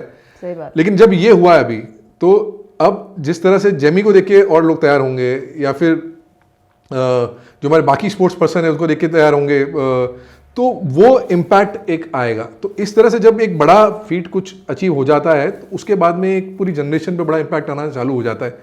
और वो स्किल्स के अंदर में भी हमें एफर्ट्स मारने की ज़रूरत है, ताकि हम ये इम्पैक्ट जल्दी ला सकें, ज़्यादा बड़े लेवल पे ला सकें, और ये डायरेक्टली ट्रांसलेट होता है आपके करियर के अंदर में, तो वो और अच्छी बात है। नहीं, बिल्कुल सही बोला। और जो आपने कंपटीशन बोले ना, मुझे लगता है ये बहुत ही अच्छी चीज़ है बच्चों को मोटिवेट करने के लिए, क्योंकि कंपटीशन से अच्छी चीज़ कुछ हो ही नहीं सकती। मेरा ये कहना है कि भले आप इसको एज अ करियर नहीं भी देखें, आपको स्किल्स कुछ ना कुछ अडॉप्ट करनी चाहिए। जैसे हमारे समर स्कूल्स होते हैं, समर कैंप्स होते हैं, आप उस टाइम पे कोई स्किल अडॉप्ट करिए। आप अभी इंडिया स्किल्स होने वाला है, इंडिया स्किल्स नेशनल जो कंपटीशन होता है, कुछ समय बाद होने वाला है। आप उसमें दिल्ली में होगा, आप जाके विटनेस करिए उसको। आपको वो एटमॉस्फेयर जो मैं बात कर रहा हूँ वर्ल्ड स्किल्स वाला, वो आपको एटमॉस्फेयर एक तरह से देखने को मिलेगा एक छोटे लेवल पे, लेकिन आपको एक अंदाज़ा हो जाएगा कि हाँ क्या पॉसिबिलिटीज़ हैं, और उससे एक्चुअल में प्रभाव पड़ेगा, उससे एक्चुअली बल पड़ेगा कि हमारे बच्चे सही चीज़ के ऊपर में इन्वेस्ट करके टाइम आज आगे बढ़ भी पाएंगे। अभी आजकल काफ़ी सारे स्कूल्स के अंदर भी बहुत ट्रेंड चेंज हुआ है एजुकेशन का, मतलब उनको लाइफ स्किल्स सिखाई जा रही हैं डिफरेंट, और क्लासेस में नहीं पढ़ते वो, उनको बाहर ले जाके लाइक फील्ड में ले जाके डिफरेंट चीज़ें कराई जाती हैं जो बड़े बड़े स्कूल हैं। तो ये लाइक ट्रेंड चेंज हो रहा है काफ़ी ज़्यादा। जी डेफिनेटली ये ट्रेंड चेंज हो रहा है। इनफैक्ट हम स्कूल्स के साथ भी काम करते हैं, और स्कूल्स के अंदर में स्किलिंग को इम्प्लीमेंट करने के लिए मैं कई बार ये बात कहता हूँ कि बचपन में हर बच्चे ने कभी ना कभी बोला होगा कि पढ़ाई किसने बनाई है, राइट? हमें नहीं पता था कि पढ़ाई किसने बनाई है, शायद जब तक हम इस फील्ड में और डिटेल में नहीं घुसे तब तक भी नहीं पता था कि भाई एक्चुअली ये K-12 सिस्टम क्यों है, किसने बनाया है, एक्सेट्रा एक्सेट्रा। आज स्किल में हम उस दौर में जहाँ हम ये इसको बना रहे हैं, हो सकता है आने वाले 5 साल 10 साल 15 साल बाद में लोग ये नहीं पूछेंगे किसने बनाया, वो उसको यूज़ कर रहे होंगे, एंजॉय भी कर रहे होंगे, एंजॉय कर रहे होंगे, उसको सेलिब्रेट कर रहे होंगे। तो हम अभी वो बनाने वाले दौर में हैं जहाँ पर उसका इम्पैक्ट अभी इतना नहीं दिख रहा है, हल्का हल्का छोटा छोटा फॉर्मेट में दिख रहा है, लेकिन जब ये स्केल करके बढ़ेगा तब इसका इम्पैक्ट ओवरऑल कंट्री में भी दिखेगा। और इसमें क्यों मैं कह रहा हूँ कि ये एक देश को बदलने की पावर रखता है, मैं इससे छोटा सा एग्जांपल देना चाहूँगा। कॉम्पिटिशन्स देश को बदलने की पावर क्यों रखते हैं? हमने क्रिकेट की भी बात करी, मैं कुछ और एग्जांपल्स तौर पे दिखाऊंगा। आपको सारेगामापा पता रहेगा, आपको इंडियाज़ गॉट टैलेंट पता रहेगा, ये सारे रोडीज पता रहेगा, राइट? ये सारे शोज 20-25 साल पहले चालू हुए थे, dance India dance etcetera etcetera. आज इन्हीं शो के रीजनल वर्जन्स भी हैं, इन्हीं शो के और सेम लैंग्वेज के भी बहुत सारे अलग अलग वर्जन्स आ गए, और ये लोग एक अलग लेवल पर काम कर रहे हैं। आपको क्या लगता है इससे क्या बदलाव आया है कंट्री के अंदर में? पहले बड़ी शादी का कोई सिस्टम नहीं था। आज अगर आप एक शादी की बात करते हैं, शादी के अंदर में आपको कोरियोग्राफर भी चाहिए, मेकअप आर्टिस्ट भी चाहिए, आपको एक सेट डिज़ाइनर भी चाहिए, आपको एक इवेंट वाला भी चाहिए, आपको उसमें परफॉर्म करके बराबर सब कराए वो भी चाहिए, कॉस्ट्यूम वाले भी चाहिए। तो क्या केवल इन कंपटीशन से या इन सब की पॉपुलैरिटी से वो जो लोग जीते वही बढ़े? ऐसा नहीं है, पूरी की पूरी जो इंडस्ट्री थी वो ट्रांसफॉर्म हो गई। सही बात है, बिल्कुल सही बात। आज अगर क्रिकेट खेल रहा है बच्चा तो वो शायद IPL पे पहुंचे ना पहुंचे जरूरी नहीं है, लेकिन उसको सिखाने के लिए ट्रेनर भी चाहिएगा, उतने किट्स भी लगेंगे, उतना ग्राउंड भी लगेगा, और वो करने के लिए उतनी एम्प्लॉयमेंट अपॉर्चुनिटीज भी और क्रिएट होंगी। बिल्कुल सही बात है। डाइटिशियन भी चाहिए उनको, उनके फिटनेस ट्रेनर भी तो चाहिए, ये जॉब रोल्स पहले हम बात ही नहीं कर रहे थे, ये हम बात ही नहीं करते कि ये भी कोई करियर अपॉर्चुनिटी है, लेकिन आज आप देख लीजिए उसके बिना आप कर नहीं सकते। सही बात है, बिल्कुल सही। तो जब ये कंपटीशन भी बढ़ेगा, जरूरी नहीं कि हर इंसान टॉप तक जाएगा, लेकिन जब उसकी तैयारी करते आप जाओगे, आपके करियर बनने की अपॉर्चुनिटीज में बढ़ती चली जाएगी। मैंने इस फील्ड में पढ़ाई करी, मैंने इस फील्ड में सीखा, मैंने इस फील्ड में स्किल अक्वायर करी, जरूरी नहीं है कि मैं बैठ के फर्नीचर ही बना रहा हूँ। मुझे वो चीज़ समझ में आ गई तो हो सकता है शायद मैं बिजनेस एंटरप्रेन्योर बन जाऊँ, कि मुझे ये काम करवाना पसंद है तो मैं PMC बन गया, प्रोजेक्ट मैनेजमेंट एंड कंट्रोल में चला गया, कि मुझे खुद नहीं बनाना है, अगर मुझे नॉलेज होगी तो मैं कर पाऊंगा, मैं सुपरविजन में चला गया, एंटरप्रेन्योर बन गया कि मैं फैक्ट्री चालू करूँ, मैं खुद का कर सकता हूँ। तो जब ये फील्ड बढ़ेगी, अपॉर्चुनिटीज और बढ़ती जाएंगी, जॉब रोल्स और बढ़ते जाएंगी, जो मेन जो सोच के चले थे उससे ज़्यादा और इम्पैक्ट उसका आता जाएगा। सही बात। तो इसलिए इसका बहुत ज़रूरी, और ये कॉम्पिटिशन ने ये इम्पैक्ट सब जगह क्रिएट कर दिया है। आज हम देखते हैं ना टेरेंस लुइस के उसके अंदर में लगभग जितने जजेस बैठे हैं उन सबकी अपनी अपनी अकेडमीज है, जबकि वो एक टाइम पे सारे कॉम्पिटिटर्स थे, एक उन्होंने पार्टिसिपेट किया था, आज उनकी सबकी अकेडमीज है, और वो कितने लोगों को अपॉर्चुनिटी दे रहे हैं। So there is a lot of scope. Definitely. आपने अभी बताया स्किल के बारे में, तो अभी भी लोगों को बहुत कन्फ्यूजन होती है, पेरेंट्स को खास तौर से, कि बच्चे का कुछ भी करियर लेना हो तो सेफ हो, और कहीं ना कहीं ये माइंडसेट होता है कि गवर्नमेंट जॉब पकड़ ले, क्योंकि उससे ज़्यादा सेफ्टी कुछ लोगों को लगती ही नहीं है, हालांकि ऐसा नहीं है। तो अगर कोई स्किल, आपने बताया स्किल कोई एक्वायर करना चाहता है, तो वो किस तरह से उस चीज़ को करे, या किसी का माइंडसेट हो उसको एंटरप्रेन्योर बनना है, तो किस तरह से उन चरणों को पूरा करे वो, ये थोड़ा सा हमें बताइए। ये बहुत रिलेवेंट फियर है, मैं कह सकता हूँ, और एक माइंडसेट भी है। जो आपने माइंडसेट की बात करी, कि आज जो पेरेंट है, या हमारे पेरेंट्स थे, या आज के पेरेंट्स जो हैं, वो ये चाहते हैं कि उसका बच्चा एक सिक्योर्ड करियर ऑप्शन में जाए। और इसका इनहेरेंट फियर जो है वो कहीं ना कहीं एक रूट कॉज का समझना ज़रूरी है। जब इंडिया आज़ाद हुआ था उसके बाद में जो प्राइमरी लेवल ऑफ जो अपॉर्चुनिटीज़ थी या जॉब अपॉर्चुनिटीज़ थी वो एंटरप्रेन्योरशिप से ज़्यादा गवर्नमेंट जॉब की थी, क्योंकि गवर्नमेंट जॉब आपको एक सेफ्टी नेट दे रहा था। सही बात। आज ह्यूमन हमारे अंदर में कहीं ना कहीं वो सर्वाइवल इंस्टिंक्ट है, तो हमारे को लगता है कि यार जहाँ सेफ्टी मिलेगी वहाँ वो ज़्यादा बेटर है। और एक बहुत लंबे अरसे तक वो गवर्नमेंट जॉब्स ने वो सेफ्टी नेट दिया कि अगर कोई सरकारी नौकरी में चला गया तो उसका एंड टू एंड सब कुछ प्रॉपर है, लास्ट तक पेंशन भी मिलेगी, जॉब सिक्योर्ड है, कहीं इशू वाली बात नहीं है। सही बात। फिर यहाँ से थोड़ा सा एस्पिरेशनल जॉब्स चालू हुए, मेडिसिन, लॉ, इंजीनियरिंग, तो वो नेक्स्ट ट्रेंड में आ गया। 90s टू 2000 के बीच में MBA और ये चीज़ें आना चालू हुई। जब इसने पॉपुलैरिटी पकड़ना चालू किया कि हाँ ये जॉब करने से भी सेफ्टी नेट बन जाएगा, तो वो चीज़ें और पॉपुलर होना चालू हो गई। हाँ जी। और वो जब इंडिया जैसी बड़ी कंट्री की बात करते हैं तो आज भी कई दबकों के अंदर में ये थॉट है कि यार एक्सपेरिमेंट क्यों करना है, जब एक सेट चीज़ है तो मैं क्यों करूँगा एक्सपेरिमेंट। मैं गवर्नमेंट जॉब कर लूँगा, मुझे अच्छी नौकरी मिल जाएगी तो मैं सेट हो जाऊँगा, या मैं इंजीनियरिंग कर लूँ, चाहे उसको ये नहीं पता कि इंजीनियरिंग करने में जितना खर्चा कर रहा हूँ और सब चीज़ें लगा रहा हूँ उसके बाद नौकरी है कि नहीं है। आपने सुना होगा ना कि IIT की तैयारी कर रहा है, वो IIT में पहुंचा नहीं है, वो तो केवल IIT एग्जाम की तैयारी कर रहा है, लेकिन उसके ऊपर में कितना खर्चा कर रहे हैं हम लोग। बट क्यों कर रहे हैं, वो फियर जो है वो वहाँ पर खत्म हो जाता है कि मैंने अगर ये कर लिया एक बार तो मेरा लाइफ सेट है। सही बात है। ये जो फियर है या ये जो सिक्योरिटी जो नेट है जो ये देती है कि हाँ ये गवर्नमेंट जॉब देती है, वो अगर आपको सिक्योरिटी नेट स्किल्स के थ्रू करी हुई, स्किल एजुकेशन के थ्रू करी हुई या स्किल्स के थ्रू एक्वायर करी हुई करियर ऑप्शन में भी मिलेगा, तो आपको वो धीरे धीरे समझ में आने लगेगा कि हाँ मैं इस फील्ड में भी जा सकता हूँ। जैसे हम आज अगेन स्पोर्ट्स की मैं बात करते हुए बोलूँगा, आज देखता है कि अगर मेरा बच्चा अच्छा कर रहा है स्पोर्ट्स में, let him B a professional, पढ़ाई करने दो साथ में, लेकिन इसको प्रोफेशनल भी करने दो। वो माइंडसेट कहीं ना कहीं बदलते हुए हमें दिख रहा है। तो अगर आज के पेरेंट्स या आज के बच्चों के लिए जो मेरा एक तरह से मैसेज रहेगा कि आपको एक तो यंग एज से कई चीज़ें जैसे आप ट्राई करते हैं वैसे आपको ट्राई करना चाहिए। आपको उसको ऐसा भले मेन स्ट्रीम नहीं समझते हुए, बट ऐसा एडिशनल कि मुझे ये भी आ गया तो मेरे पास में एक और सेफ्टी नेट में बैठ गया कि मैं पढ़ाई तो कर ही रहा हूँ, पढ़ाई में शायद अच्छा नहीं रहा निकला ज़्यादा, कम से कम ये तो मुझे आता है। ऐसे एक दो स्किल सेट्स आप एक्वायर करते हुए चले। इसको एक्वायर कैसे कर सकते हैं मैं उसके ऊपर भी आपको थोड़ा सा बताऊंगा, क्योंकि अगर आपने 6 to 8 में इसको एज एन एक्सपेरिमेंट लिया, जैसे हर बच्चा जो क्रिकेट खेलता है वो क्रिकेटर नहीं बनता है। सही बात है। राइट। तो अगर क्या तो आप इसको स्किल सेट अगर एक्वायर कर लेंगे तो हो सकता है शायद वो आपको कल काम आ जाए, और नहीं भी किया तो क्या बुरा हुआ अगर आपने एक्वायर भी कर ली तो। आपके पास एक नई स्किल आपने सीखी हुई है। अब गवर्नमेंट का भी बल है कि आपको 9, 10, 11, 12 में इसको कंपलसरी एजुकेशन की तरह लेना है, तो कोई अच्छा स्किल सेट जो कि मेरे लिए काम का है वो अगर मैंने 9, 10, 11, 12 में कर लिया, उसके अंदर मुझे डिग्री, उसके अंदर मुझे एक सर्टिफिकेट भी मिल गया, मुझे उसके अंदर में मार्क्स भी मिल गए और मेरे पास में वो एक्सपीरियंस भी आ गया, तो मुझे वो आगे करियर में भी फायदा दे सकता है। सही बात है। मेरा करियर उसमें बेटर भी बन सकता है। मैं इसी चीज़ को थोड़ा सा एक एग्जाम्पल के तौर पर समझाने की कोशिश करता हूँ।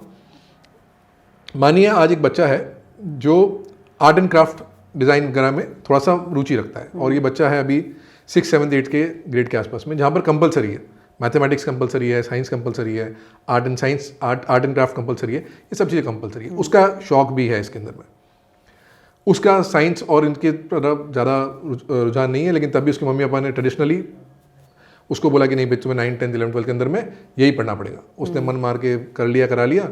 उसने जैसे जैसे साइंस क्रैक भी कर लिए, और साइंस करने के बाद में उसको IIT नहीं लेकिन कहीं ना कहीं छोटा मोटा एडमिशन मिला, बट उसको मज़ा नहीं आया। 12th के बाद उसने बोला कि नहीं मैं नहीं कर रहा, मुझे कुछ और कराइए। अब अल्टरनेट करियर ऑप्शन के अंदर में उसने उस टाइम पे सोचा कि चलो मैं इंटीरियर डिज़ाइनिंग या डिज़ाइनिंग के फील्ड में जाता हूँ, मेरा इसमें है। उसने कोई कॉलेज अडॉप्ट किया, उसने 3 साल वहाँ पढ़ा, उसके बाद में उसकी नौकरी लगी, उसको एक्सपीरियंस मिला पहला, उसके बाद में उसका जाके करियर आगे बढ़ने की बात हुई। ये हो गई एक सिंपल आज की डेट की कहानी। क्योंकि अमूमन लोग जो 100% लोग अगर एक चीज़ की तैयारी कर रहे हैं वो सारे वहाँ नहीं पहुँचते हैं। उसमें से अधिकतर से ज़्यादा 70 to 80% लोग ड्रॉप आउट ही होते हैं, और केवल टॉप ही उसमें पहुँच पाते हैं। सही बात। अब इसको थोड़ा सा नए पर्सपेक्टिव से देखते हैं। मैं 6, 8 का बच्चा हूँ, मेरे पेरेंट्स ने कहा कि ठीक है तुम कुछ एक नया स्किल करो, आर्ट साइंस में ज़्यादा अच्छा है इसका, तो मैंने डिज़ाइनिंग के ऊपर में, क्योंकि डिज़ाइनिंग एक कॉमन चीज़ है, आपको किसी भी चीज़ में काम आ सकती है। मैं बैट डिज़ाइन कर सकता हूँ, मैं कैप डिज़ाइन कर सकता हूँ, मैं कप डिज़ाइन कर सकता हूँ, मैं फर्नीचर डिज़ाइन कर सकता हूँ। मैंने उस डिज़ाइन मैथमेटिक्स और चीज़ों को यूज़ करते हुए 6, 7, 8 के अंदर में डिज़ाइनिंग के कुछ बेसिक स्किल्स अडॉप्ट करना चालू किया। अभी भी मैं आर्ट एंड क्राफ्ट करता हूँ, लेकिन मैंने उसको ध्यान नहीं करा। 9, 10, 11, 12 के अंदर में मैंने इंटीरियर डिज़ाइन का जो और डिज़ाइन बिल्ड का जो सब्जेक्ट था वो मैंने सब्जेक्ट अपने मेन स्ट्रीम में अडॉप्ट कर लिया। मैंने 4 साल उस सब्जेक्ट को पढ़ा। अब 4 साल उस सब्जेक्ट को पढ़ा, अब जाके मेरा फील्ड क्लियर है, मुझे पता है कि हाँ इसमें मेरी इंटरेस्ट है, मेरे पास में एक्सपीरियंस भी है इस स्किल सेट का, मैं इंटीरियर डिज़ाइन को बाय ऑप्शन नहीं बचा इसलिए नहीं ले रहा हूँ, बाय चॉइस ले सकता हूँ, क्योंकि मेरे पास में इसका एक बैकग्राउंड भी है पूरा बना हुआ। तब जब मैं फील्ड में घुसा तो मेरे पास ऑलरेडी एक हेडवे आ गया कि मेरे पास इतना एक्सपीरियंस तो है इस फील्ड के बारे में, मैं घुसते ही 3 साल 4 साल के अंदर में इतना अच्छा अपने आप को ग्रूम कर सकता हूँ, इतना बेटर डेवलप कर सकता हूँ कि मेरे पास में फील्ड में जाते ही एक मैं I am industry ready and I will be able to perform better. कौन सा ऑप्शन ज़्यादा बेटर हुआ? क्या मेरा कुछ ज़्यादा नुकसान हुआ इसके अंदर में? नहीं, बिल्कुल भी नहीं। अगर आप दोनों ही केस के अंदर में कोई और एजुकेशन स्ट्रीम के अंदर में भी अच्छा एक्सेल कर जाते तो भी कोई प्रॉब्लम की बात नहीं थी। अगर आपने नहीं भी किया तो आपको एक स्किल सेट और एक्स्ट्रा होने से क्या नुकसान हो गया? फायदा ही होगा, फायदा ही होगा उसके अंदर में। तो आपका सेफ्टी नेट इससे बेटर हो रहा है। अगर मैं एक और स्किल अडॉप्ट करके चल रहा हूँ तो मेरा सेफ्टी नेट बेटर हो रहा है। बिल्कुल सही। नथिंग अगेंस्ट स्पोर्ट्स, स्पोर्ट्स से शायद मैं खेलने के लिए और हंसी मजाक के लिए और एंजॉयमेंट के लिए करूंगा वो अच्छा रहेगा, बट ये स्किल सेट अगर मेरे को कहीं ना कहीं आगे काम आ गया, और आज ऐसे बहुत सारे स्किल सेट्स हैं जो आप एक्वायर कर सकते हैं। आज आप जैसे बच्चों को, कई बच्चों को इवेंट्स का शौक होता है, इवेंट मैनेजमेंट हो गया, कई बच्चों को आजकल वीडियोग्राफी का शौक है, कई बच्चों का ग्राफिक डिजाइनिंग का शौक है, कई बच्चों को हाथ से चीज़ें करने का शौक होता है। उनको नहीं समझ में आता है कि मुझे सिस्टम के सामने बैठना है। मैं आपको एक एग्जाम्पल और देना चाहूँगा इसके ऊपर में। अभी हमारा रिसेंट है ये, हमारा उदयपुर में एक सेंटर ऑफ एक्सीलेंस है। वहाँ पर एक स्कूल है, वो स्कूल का बच्चा था 7th क्लास का, वो अपनी मम्मी के पीछे पड़ गया और उन्होंने वाया कहीं से हमारे तक पहुँचे और उन्होंने कहा कि मेरे बच्चे को आपको वुड वर्किंग के ऊपर में ट्रेनिंग देनी है। हमने कहा इतना छोटा बच्चा है, हम नहीं करना चाहते। तो उन्होंने बोला नहीं, उन्होंने हमें वीडियो भेजना चालू किया जो यूजुअली हम भेजते हैं लोगों को कि ये देखिए अमेरिका के अंदर में, यूरोप के अंदर में ये 6-7 के बच्चे हैं, इनको 6-7 साल के बच्चे हैं, इनको भी करा जा रहे हैं, आप क्यों नहीं करा रहे हमारे बच्चे को? और यूजुअली हम भेजते हैं ये लोगों को, हम बताने के कि भाई वो भी कर सकते हैं। तो हमने कहा चलो ठीक है, पंगा लिया जाए। ठीक। हमने उसके लिए स्पेशली एक तैयार किया, हमारा वर्ल्ड स्किल्स का एक ट्रेनर था, उसको हमने असाइन किया। उस बच्चे ने एक दिन के अंदर में जो कारनामे किए, मैं आपको वीडियो में दिखाऊंगा, बाकी लोगों को भी दिखा सकते हैं, वो अनबिलीवेबल है for most of the population to understand and say कि यार ये कैसे हो गया, ये कैसे कर सकता है, इस बच्चे को कैसे आपने आरी दे दी, या इस बच्चे को कैसे आपने ये करना सिखा दिया। उस बच्चे ने इतनी लगन से किया है, अब वो उसकी मम्मी के साथ साथ हमारे ट्रेनर के पीछे कि मेरा अगला बैच कब करोगे आप, मुझे अगला कब सिखाओगे। So it is all in the mind कि क्या हमारा बच्चा नहीं कर सकता है। सही बात है। आपने बात करी थी अभी कि आपने चाइना और उसके वीडियो जो देख रहे हैं, उनको आप छोटे छोटे बच्चों को सारा काम सिखाया जा रहा है, तो हमने अगर उनको ग्रूम सही कर दिया तो वो उसके लिए तैयार हो जाएंगे। और इंडिया में अभी हमारे लिए बहुत ज़रूरी है कि हम हमारे इस पीढ़ी को सही चीज़ों के लिए ग्रूम कर पाए, क्योंकि डेमोग्राफिक डिविडेंड, डेमोग्राफिक लाइबिलिटी भी बन सकती है अगर आपने सही ग्रूम नहीं किया। सही बात है। वो बहुत इंपॉर्टेंट है इस एस्पेक्ट से। तो एज कोई बार नहीं है, जेंडर कोई बार नहीं है, और स्किल्स को एक्वायर करना इज़ हमारा सेफ्टी नेट बढ़ाना ही है। तो ये मेरी पेरेंट्स और ये मेरे आज के जो स्टूडेंट्स भी हैं, जो आज के बच्चे भी हैं, उनके लिए रहेगा कि कोई मस्ती में ही सही, लेकिन कोई ना कोई स्किल, एडिशनल स्किल एक्वायर करो। ये आपके पास में एडिशनल पॉकेट मनी होने जैसा है कि भाई हाँ, मुझे कभी कुछ नहीं हुआ तो मेरे पास ये तो काम आएगा ही, और आने वाले समय में इसकी अपॉर्चुनिटीज़ इतनी बढ़ेंगी कि शायद वही आपकी मेन स्ट्रीम हो जाएगी। बिल्कुल सही बात है। आपने बहुत अच्छा उदाहरण दिया। जैसे कि अब हम सोचते हैं ना कि पैसा कमाने का एक ही तरीका नहीं होता, 10 तरीके होने चाहिए ना। तो सेम वे अगर आप नई स्किल सीखते हो, एक्वायर करते हो, आपको नई चीज़ें आती हैं, तो आपका बहुत सारी चीज़ों में वो खुल जाते हैं, रास्ते खुल जाते हैं। ये बहुत अच्छी चीज़ है। क्या कर रहे हैं, आपने एक स्किल सेट एक्वायर किया। हाँ, डेफिनेटली। कि आज एक ट्रेडिंग करना भी एक स्किल सेट है। अगर आपको नहीं पता है कि मार्केट को कैसे रीड करना है, कैसे समझना है, कहाँ इन्वेस्ट करना है, कहाँ नहीं करना है, सही बात है, तो आप शायद नहीं कर पाएंगे। तो आपने वो एक्वायर किया, आप में लगन थी, आप में इच्छा थी, आपको अपॉर्चुनिटी के बारे में पता पड़ा। And that's the best part about being in today's India, कि टेक्नोलॉजी के चलते आज इन्फॉर्मेशन ओवरलोड है, जिसमें से आप थोड़ा डिफिकल्ट है अच्छा नॉलेज निकाल पाना, लेकिन आज आपके पास में इतना इन्फॉर्मेशन अवेलेबल है कि आपको खबर तो पड़ ही जाएगी। फिर आपकी इस चीज़ में इंटरेस्ट है, आप उसके हिसाब से कर लीजिए। ट्रू। हमारे को, मुझे याद है जब मुझे इन्वेस्टमेंट करना था पहली बार, तो ऑप्शन वही जो ट्रेडिशनल होता है। पिताजी ने बोला कि भाई ये एक तो एफडी ऑप्शन है, और अभी नए आजकल ये म्यूचुअल फंड का, आज से 20 साल पहले की बात कर रहा हूँ, जब मेरे को पहला थोड़ा रीजनेबल अमाउंट का पैसा आया था, तो उन्होंने कहा कि आप ये म्यूचुअल फंड में डाल दिए। बहुत डरते डरते हमने डाला। और आज के बच्चों की अगर बात करोगे तो जिस तरह से फाइनेंशियल इन्फ्लुएंसर्स हैं, वो जिस तरह से बात कर रहे हैं, जो इनके एज ब्रैकेट जो वो लोग बात कर रहे हैं, वो अपने आप में एक surprising and presently surprising element है कि ये हमें नहीं है, खुद दूसरे लोगों को भी एडवाइस कर रहे हैं कि आप इसमें करो। और ये जेनजी एडवाइस कर रहा है आपको कि हाँ भाई, मैंने ये करा, आपने भी कर सकते हो, आप भी कर सकते हो। ये जो पावर है जो आज टेक्नोलॉजी की, जो इन्फॉर्मेशन की और जो पॉडकास्ट के थ्रू आ रही है, जो अलग अलग चैनल्स के थ्रू आ रही है, ये पहले नहीं थी। ये हमारे को आगे बढ़ने में बहुत ज़्यादा फ़ायदा करेगी अगर हमने इसको सही यूटिलाइज़ किया तो भाई दोस्तों जो भी देख रहे हैं हमारा पॉडकास्ट, उनको नई नई स्किल सीखनी चाहिए, जैसा कि राहुल जी ने बताया, जो कि बहुत इंपॉर्टेंट है। मुझे लगता है बहुत इंपॉर्टेंट है। आपको कुछ भी आता है वो आपके लिए एडिशनल उसका काम करेगा, आपको सेफ्टी देने का काम करेगा बेसिकली। जो कॉलेज में पढ़ाया जाता है और जो इंडस्ट्री को स्किल्स चाहिए, उसमें काफ़ी ज़्यादा गैप है। तो जो स्किल डेवलपमेंट प्रोग्राम्स होते हैं इस गैप को फिल करते हैं? जी बिल्कुल। एक्चुअली इसके लिए अगर हम ये समझेंगे कि स्किल प्रोग्राम्स बनते कैसे हैं और मेन डिफरेंस क्या है, एग्जांपल से समझते हैं। अगर मैंने आज बीकॉम करा है तो क्या ये गारंटी कर रहा है कि मैं कौन सा जॉब करने वाला हूँ? नहीं कर रहा है। Right. Same goes with BSc या मैं इंजीनियरिंग की बात करूँ, अधिकतर देखा जाता है कि उसके बाद में लोग कोई और कोशिश करते हैं, उनको जॉब कुछ और लगती है। राइट। स्किलिंग प्रोग्राम्स अलग पर्सपेक्टिव से बनाए जाते हैं। स्किलिंग प्रोग्राम्स का पर्सपेक्टिव ये रहता है कि अगर आज मुझे कोई इंडस्ट्री में कोई पर्टिकुलर जॉब करना है, फॉर एग्जांपल मुझे आज असिस्टेंट इंटीरियर डिज़ाइनर बनना है या असिस्टेंट ड्राफ्ट पर्सन बनना है या मुझे असिस्टेंट कारपेंटर बनना है, तो वो असिस्टेंट कारपेंटर का जॉब डिस्क्रिप्शन क्या है, उसका जेडी क्या है, जो जैसे एचआर के टर्म्स में बोलते हैं, जब आप देखते हैं कि कोई नौकरी की रिक्वायरमेंट निकलती है तो उसमें लिखा होता है कि इस इंसान को ये काम करना आना चाहिए, एक्सेट्रा एक्सेट्रा। तो वहाँ से हमारी कहानी चालू होती है।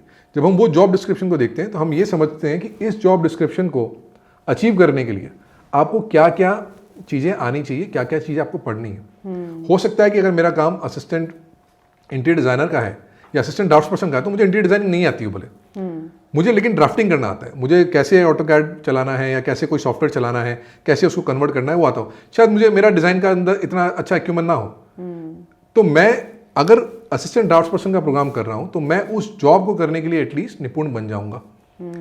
विज़ अगर मैंने मानिए पूरा इंटीरियर डिज़ाइनिंग का प्रोग्राम करा और उसके बाद में मुझे ड्राफ्टिंग नहीं आती है तो भी मैं वो ड्राफ्टिंग वाला काम नहीं कर सकता हूँ। सही बात है। तो ये मेन डिफरेंस है कि जो भी स्किल प्रोग्राम बनता है वो स्किल प्रोग्राम जॉब क्या करना है हमें उसके बेसिस पे बनाया जाता है। हमारे स्किल प्रोग्राम्स के आप नाम भी देखेंगे तो सारे नाम भी इस तरह से ही हैं। Assistant panel works operator, multipurpose assistant furniture production, assistant interior designer, master carpenter. तो ये एक जॉब रोल है, जॉब रोल के बेसिस पे प्रोग्राम बनाया हुआ है ताकि आप उस चीज़ के लिए तैयार हो सकें जो आपको काम करना है, रादर देन आप एक जनरल एक अंडरस्टैंडिंग लेते हुए चल रहे हैं। Very good. और दूसरा जो एस्पेक्ट है जो इससे कनेक्ट होता है कि ये तो प्रोग्राम बनाने की बात हुई, जो फिल करने की बात हुई, ये प्रोग्राम पढ़ाया कहाँ जा रहा है। ये सारे प्रोग्राम्स जो हैं ये प्रैक्टिकल हैवी प्रोग्राम्स है। ये 70-30, 80-20 रेशो के अंदर में प्रैक्टिकल हैवी प्रोग्राम है जहाँ पर आपको काम करके, चीज़ें करके, बना के, आप ये नहीं कह सकते कि मैंने किसी को टेबल बनाना सिखाया, उसके थ्योरी में तो नंबर आ गए लेकिन उसको टेबल बनाना नहीं आता, तो फिर काम का क्या रहा, राइट। तो उसको प्रैक्टिकली वो चीज़ आना बहुत ज़्यादा ज़रूरी है। और प्रैक्टिकल हैवी सारे ये प्रोग्राम्स रहते हैं, इसलिए प्रैक्टिकल पे फोकस होता है, वर्कशॉप पे फोकस होता है। सारी वोकेशनल लैब्स जो बनती हैं वो प्रैक्टिकल कराने के हिसाब से बनाई जाती हैं। इसमें इंडस्ट्री एक्सपोजर बहुत होता है, गेस्ट लेक्चर्स काफ़ी होते हैं, काफ़ी चीज़ें ट्राई करके बनाई जाती हैं। मतलब आपको मैं कई से स्टूडेंट्स के जो ये प्रोग्राम कर रहे हैं 2 से 3 महीने के जो प्रोग्राम करते हैं, उन्होंने जो प्रोडक्ट्स बनाए हैं आप देखेंगे तो आपको लगेगा कि हाँ, आपको कॉन्फिडेंस बनेगा कि हाँ यार ये मुझे एज ए स्टूडेंट भी मुझे कॉन्फिडेंस बनेगा और कोई देखेगा तो उसको भी बनेगा कि हाँ इसको क्या करना आ रहा है बच्चे को। तो आपके लिए वो जजमेंट करना एक रेज्यूमे से ज़्यादा इंपॉर्टेंट हो जाता है।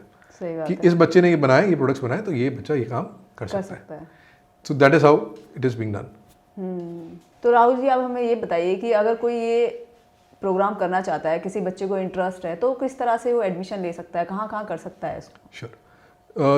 हमने पिछले 2 सालों के अंदर में इंडिया में करीबन 12 अकेडमीज़ खोली हैं जिसमें कई सेंटर ऑफ एक्सीलेंस हैं, बिगनर अकेडमीज़ हैं। इसके अलावा करीबन हमारे पास में 30 से ज़्यादा अप्रेंटिसशिप अकेडमीज़ हैं जिसमें आप इंडस्ट्री के अंदर में ही डायरेक्टली सीखते हैं। अच्छा। और अच्छी बात यह है कि जो सारी अकेडमीज़ हैं बहुत प्रैक्टिकल फॉर्मेट में बनी हुई है।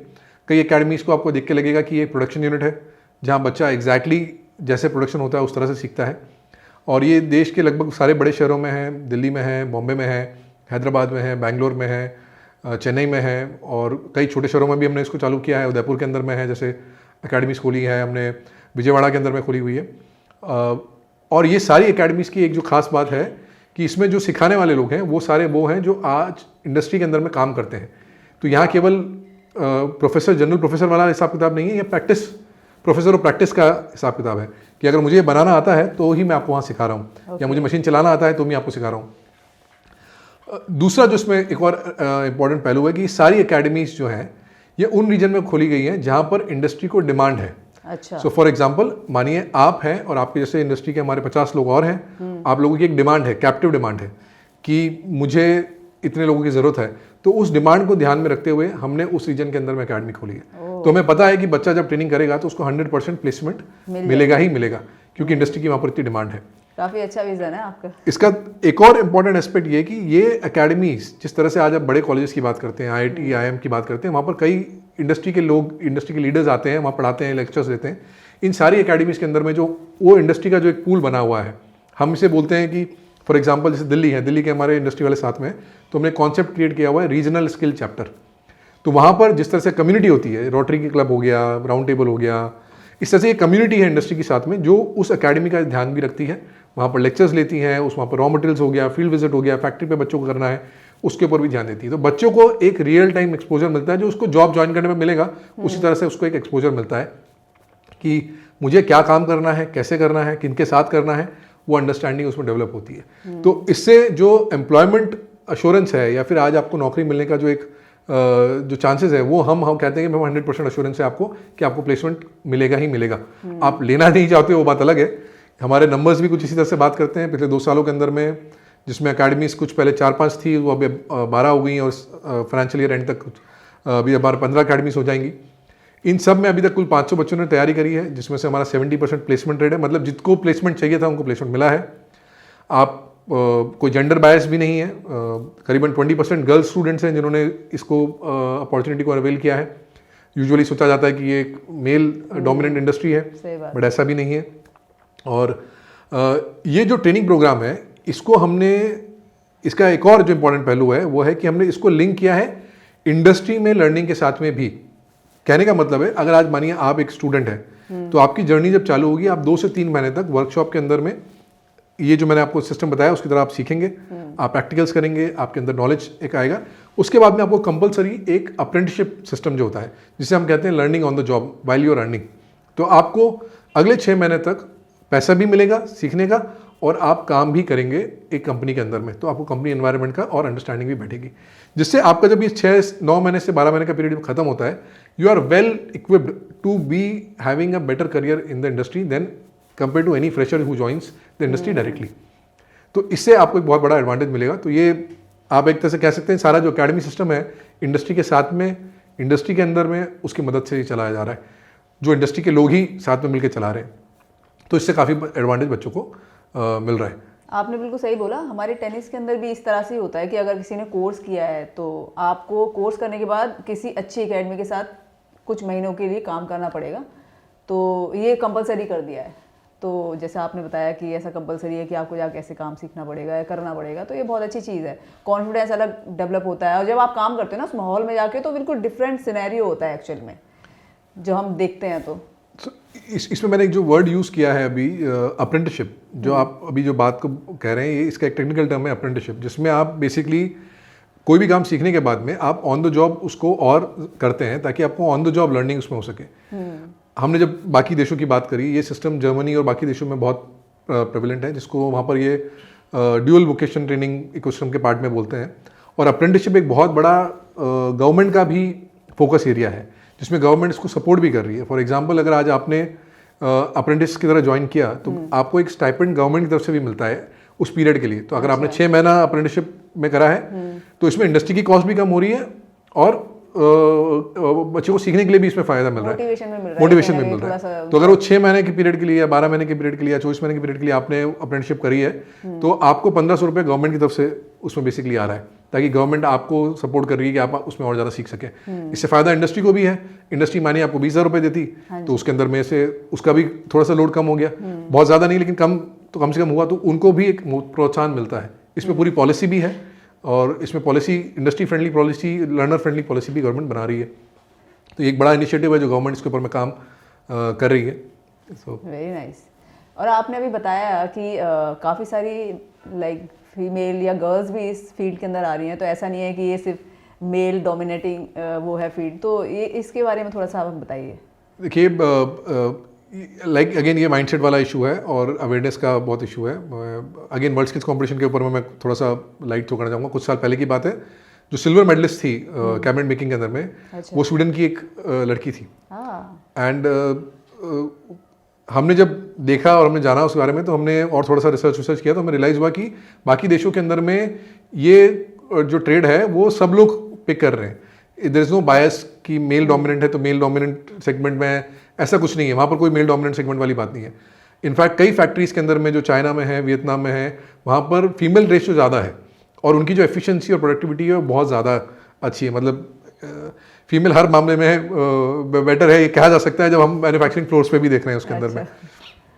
तो हम लोगों ने भी इस पे फोकस किया और हमारे कई बैचेस जो हमने अभी आपको बताया, जो लास्ट 500 जो बच्चे उसमें हुए, उसमें करीबन 100 बच्चे, लगभग अराउंड 90 to 100 फीमेल स्टूडेंट्स थे जिन्होंने बहुत अच्छा परफॉर्म किया है। केवल डिज़ाइनिंग वाले जॉब नहीं, इसके अंदर में जो मशीन्स के साथ में जॉब रोल है उसके ऊपर भी किया है। इनफैक्ट जो अभी स्किल कॉम्पिटिशन चल रहे हैं उसमें भी फीमेल कैंडिडेट्स पार्टिसिपेट कर रहे हैं और बहुत अच्छा कर रहे हैं। तो ये एक माइंडसेट की बात है। अगर ये एक अर्ली एज से ये चीज़ सीखी जाएगी, जैसे आज हम देख रहे हैं क्रिकेट के अंदर में, आज हम देख रहे हैं बैडमिंटन के अंदर में, जो स्पोर्ट्स में भी पहले से था, तो ये बहुत जल्दी अडॉप्शन होगा और इसमें गर्ल स्टूडेंट्स के लिए भी बहुत अच्छी अपॉर्चुनिटीज़ है जो कैच कर सकते हैं। आपने अभी बताया कि गवर्नमेंट काफ़ी इनिशिएटिव ले रही है इन सब कामों के लिए, तो अभी पीछे बहुत लोग या दूसरी पार्टीज़ के लोग बहुत क्रिटिसाइज़ कर रहे थे गवर्नमेंट को कि गवर्नमेंट कुछ नहीं कर रही है, बहुत ज़्यादा लोगों के पास नौकरियों की कमी हो गई है, लोग ऐसे खाली घूम रहे हैं। तो इसके बारे में आप क्या कहना चाहेंगे कि गवर्नमेंट का क्या इनिशिएटिव है और क्या किस तरह से प्रोत्साहित कर रही है लोगों को करने के लिए? सी मैं इसको कुछ डिफरेंट पहलू से बात को करना चाहूँगा। हमारी कंट्री में जितनी पॉपुलेशन है उसके हिसाब से हम सबके लिए जॉब्स नहीं क्रिएट कर सकते। ये बात तो हमें मान के चलनी चाहिए। हमें एंटरप्रेन्योर्स भी क्रिएट करने पड़ेंगे ताकि कोई किसी और के लिए काम कर सके, और ये प्रॉब्लम एक साथ में सॉल्व भी नहीं की जा सकती है। लेकिन इसके ऊपर में जो मेजर्स लेना है वो मेजर्स गवर्नमेंट ले रही है, और मैं इकोसिस्टम में काम करता हूँ इसलिए नहीं कह रहा। अगर आज मैंने कॉर्पोरेट छोड़ के स्किल इंडिया ज्वाइन किया या स्किल इंडिया मिशन ज्वाइन किया, तो वो इसलिए था कि मुझे इसमें एक फेथ था या एक बिलीफ था कि हाँ ये चीज़ ज़रूरी है आज उसके लिए। हम जब भी कोई नया काम करने जाते हैं उसके अंदर में आप भी मानेंगे कि आपने भी जब अपना काम चालू किया होगा तो कुछ उतार चढ़ाव आते हैं। स्किल इकोसिस्टम इंडिया में जिस तरह से अभी देखा जा रहा है पिछले 10 सालों में, ये बड़ा नया है। ये एजुकेशन सिस्टम की तरह कोई 100 साल पुराना या उससे ज़्यादा पुराना सिस्टम नहीं है। फॉर्मल वे में इसको बढ़ाने के लिए जो एफर्ट्स पिछले 8 से 10 सालों में हो रहे हैं वो काफ़ी एफर्ट्स किए गए हैं। कुछ फेल भी हुए हैं, कुछ बहुत अच्छे रिजल्ट्स भी लाए हैं। इसमें से जो एक सबसे ज़्यादा कमेंडेबल एफर्ट है वो मैं कहूँगा जो सेक्टर स्किल काउंसिल्स के थ्रू इंडस्ट्री को साथ में लाके स्किलिंग को आगे बढ़ाने की बात हुई, ये एक बहुत बड़ा एफर्ट था। क्योंकि अगर आज मैं ये बता पा रहा हूँ आपको कि भी मेरी फील्ड के अंदर में जॉब है और मेरी फील्ड के अंदर में ये काम करना है, इसलिए प्रोग्राम ऐसा बनना चाहिए, तो मैं ज़्यादा बेटर ये बोल पाऊंगा कि हाँ ये प्रोग्राम करने के बाद में बच्चा, तो अगर मैं ये बात करने के लिए यहाँ पर नहीं लाया गया होता या मुझे ये मौका नहीं मिला होता एज एन इंडस्ट्री इसमें काम करने का, तो शायद ये काम नहीं हो पाता। तो इस तरह के कुछ एफर्ट्स बड़े अच्छे हैं। क्या सारी चीज़ें अच्छी हुई है? नहीं, सारी चीज़ अच्छी नहीं हुई है। जैसे भी आप आगे बढ़ते हैं तो सब चीज़ें कुछ बहुत अच्छी होती हैं, कुछ अच्छी नहीं होती है। आप लर्निंग कर होता है, आपको लर्निंग से सीखना पड़ता है। और इंडिया एक कंट्री नहीं है, इंडिया एक कॉन्टिनेंट है जहाँ पर इतने सारे स्टेट्स हैं, इतनी सारी भाषाएं हैं, इतने सारे परसेप्शंस हैं जिसको आपको एक साथ में लेते हुए काम करते हुए चलना पड़ता है। और मैं इसको आपको मेरी काउंसिल के पर्सपेक्टिव से ही बोलूँगा। आज मेरी टीम में भी करीबन 10 अलग अलग भाषा बोलने वाले लोग हैं जो पैन इंडिया में अलग अलग जगह पे काम करते हैं, और तभी हम इंडिया को कवर नहीं कर पा रहे। अच्छा। उतने ही जगह पर जहाँ पर हमारी इंडस्ट्री है, इंडस्ट्री का परसेप्शन भी बड़ा अलग है। नॉर्थ में लोग अलग तरीके से चीज़ों को करना पसंद करते हैं, साउथ में कुछ अलग तरीके से करना पसंद करते हैं, वेस्ट में कुछ अलग माहौल है, तो नॉर्थ ईस्ट में शायद तक अभी तक ये माहौल पहुँचा ही नहीं है। तो वो भी बड़ा एक चैलेंज है। सो हमें फोकस ये करना है कि इनमें से क्या चीज़ें वर्क कर रही हैं और क्या चीज़ें इसको आगे बढ़ा सकती हैं।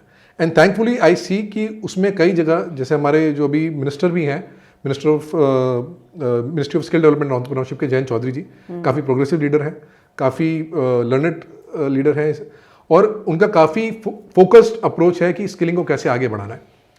आज अगर एक सबसे बड़ा इनिशिएटिव जो मैं बोलूँगा जो इंडिया में स्किलिंग को गवर्नमेंट इसको आगे बढ़ाने के लिए, इसको पॉपुलराइज करने के लिए कर सकती है, और जो वो कर रही है कुछ एक्सटेंट, उसको एम्पलीफाई करने की ज़रूरत है, वो है स्किल कॉम्पिटिशन्स। जब स्किल कॉम्पिटिशन होता है तो पहली चीज़, आप उसको ऐसा सोच के नहीं कर रहे हो कि मुझे पढ़ाई करनी है या मुझे स्किल कोई काम के लिए करना है, आप उसको एक खेल खेल में सीख रहे हो। जब ये स्किल कंपटीशन होता है तो काफ़ी लोग उसमें पार्टिसिपेट करते हैं, कुछ अच्छा उभर के आते हैं, कुछ कम करते हैं, उसकी अवेयरनेस ज़्यादा स्प्रेड आउट होती है। स्किल कंपटीशन की तैयारी करने के लिए बहुत सारे लोग लगते हैं, उसको तैयारी करके उस मुकाम तक पहुंचाने के लिए भी बहुत सारे लोग लगते हैं। तो उसमें ऑटोमेटिकली आप सबकॉन्शियसली किसी चीज़ के लिए तैयारी करने जा रहे हो। अगर आपको मैं बोलूँगा कि नहीं आपको एक काम करना है तो थोड़ा सा इंसान को लगता है कि काम का बोझ है, लेकिन जब आप कंपटीशन के तौर पे करने जाते हो तो वो आपको एक स्पिरिट, फाइटिंग स्पिरिट आ जाती है, एक अलग जोश होता है। तो जो मैं ग्रोथ देख रहा हूँ जो स्किल कंपटीशन के थ्रू हो रही है ईयर ऑन ईयर, वो काफ़ी अच्छी ग्रोथ है और वो काफ़ी अच्छा टूल है जिससे हमें स्किल इंडिया के बारे में या स्किलिंग के बारे में अवेयरनेस स्प्रेड करना चाहिए। और ये हम काफ़ी प्लेटफॉर्म से भी बात करते हैं, गवर्नमेंट के तौर पे भी बात करते हैं, मिनिस्ट्री भी इस बारे में काफ़ी बात करिए, बट अभी भी इसके बारे में और चर्चा होना ज़रूरी है, और चर्चा और बात होना ज़रूरी है। और मेरे हिसाब से पॉजिटिव क्रिटिसिज्म भी बनता रहना चाहिए। अगर कोई ग्राउंड काम नहीं कर रही है, कहीं पर कुछ कम ज़्यादा हुआ है, तो हमें एज अ सिटीजन ये बताना भी चाहिए कि भाई आप ये अच्छा नहीं कर रहे हैं या बुरा नहीं कर रहे हैं, तभी हमें अच्छा करने का मौका मिलेगा। थैंकफुली ये सुन रही है गवर्नमेंट, करेक्टिव एक्शन ले रही है और आगे से आगे नए प्रोग्राम से अच्छा करने की कोशिश कर रही है। सो मुझे लगता है कि हम एक सही डायरेक्शन में हैं। बाकी जर्नी का पार्ट है, मुकाम आगे और भी हैं, मंजिलें और भी आगे हासिल करनी है, तो हम वो करते चले जाएंगे, नए मुकाम बनाते चले जाएंगे। वो जर्नी का पार्ट रहेगा हमेशा की तरह। सही बात। तो राहुल जी, आप हमें कुछ सक्सेस स्टोरीज के बारे में बताइए जो हमारे यूथ को इंस्पायर कर सकें। श्योर। सो हम कई बार ये टर्म यूज़ करते हैं कि पावर ऑफ स्किल्स। मैं आपको पावर ऑफ स्किल्स की 3 ऐसी अलग अलग कहानियाँ सुनाऊंगा, छोटी छोटी सी, जो आपको लगेगा कि मिथ्स को ब्रेक करती है और किसी को इंस्पायर कर सकती है। बॉम्बे में हमारा एक बैच था, अंडर प्रिविलेज बैकग्राउंड से कई बच्चे थे जो एनजीओ के थ्रू हमारे उसमें आए थे। उसमें काफ़ी गर्ल्स भी थी और बॉयज़ भी थे उसके अंदर में, और ये मैन्युफैक्चरिंग फोकस बैच था जिसमें उन्होंने मशीन ऑपरेशन, प्रोसेस कैसे होती है, करते कैसे हैं, हाथ से बनाते कैसे हैं, वो का सीखा। उसमें से हमारी एक स्टूडेंट थी अश्विनी कदम, और बाकी बच्चों को जहाँ एक बेसिक, ये 10th पास, कोई 12 ड्रॉप आउट ऐसे बच्चे भी थे, वो जिनको बाकी सब बच्चों को करीबन 15 से लेकर 15,000 की मिनिमम स्टाइपेंड लगी थी, अप्रेंटिसशिप की जो बात हुई थी। She got a placement of about 22,000 rupees.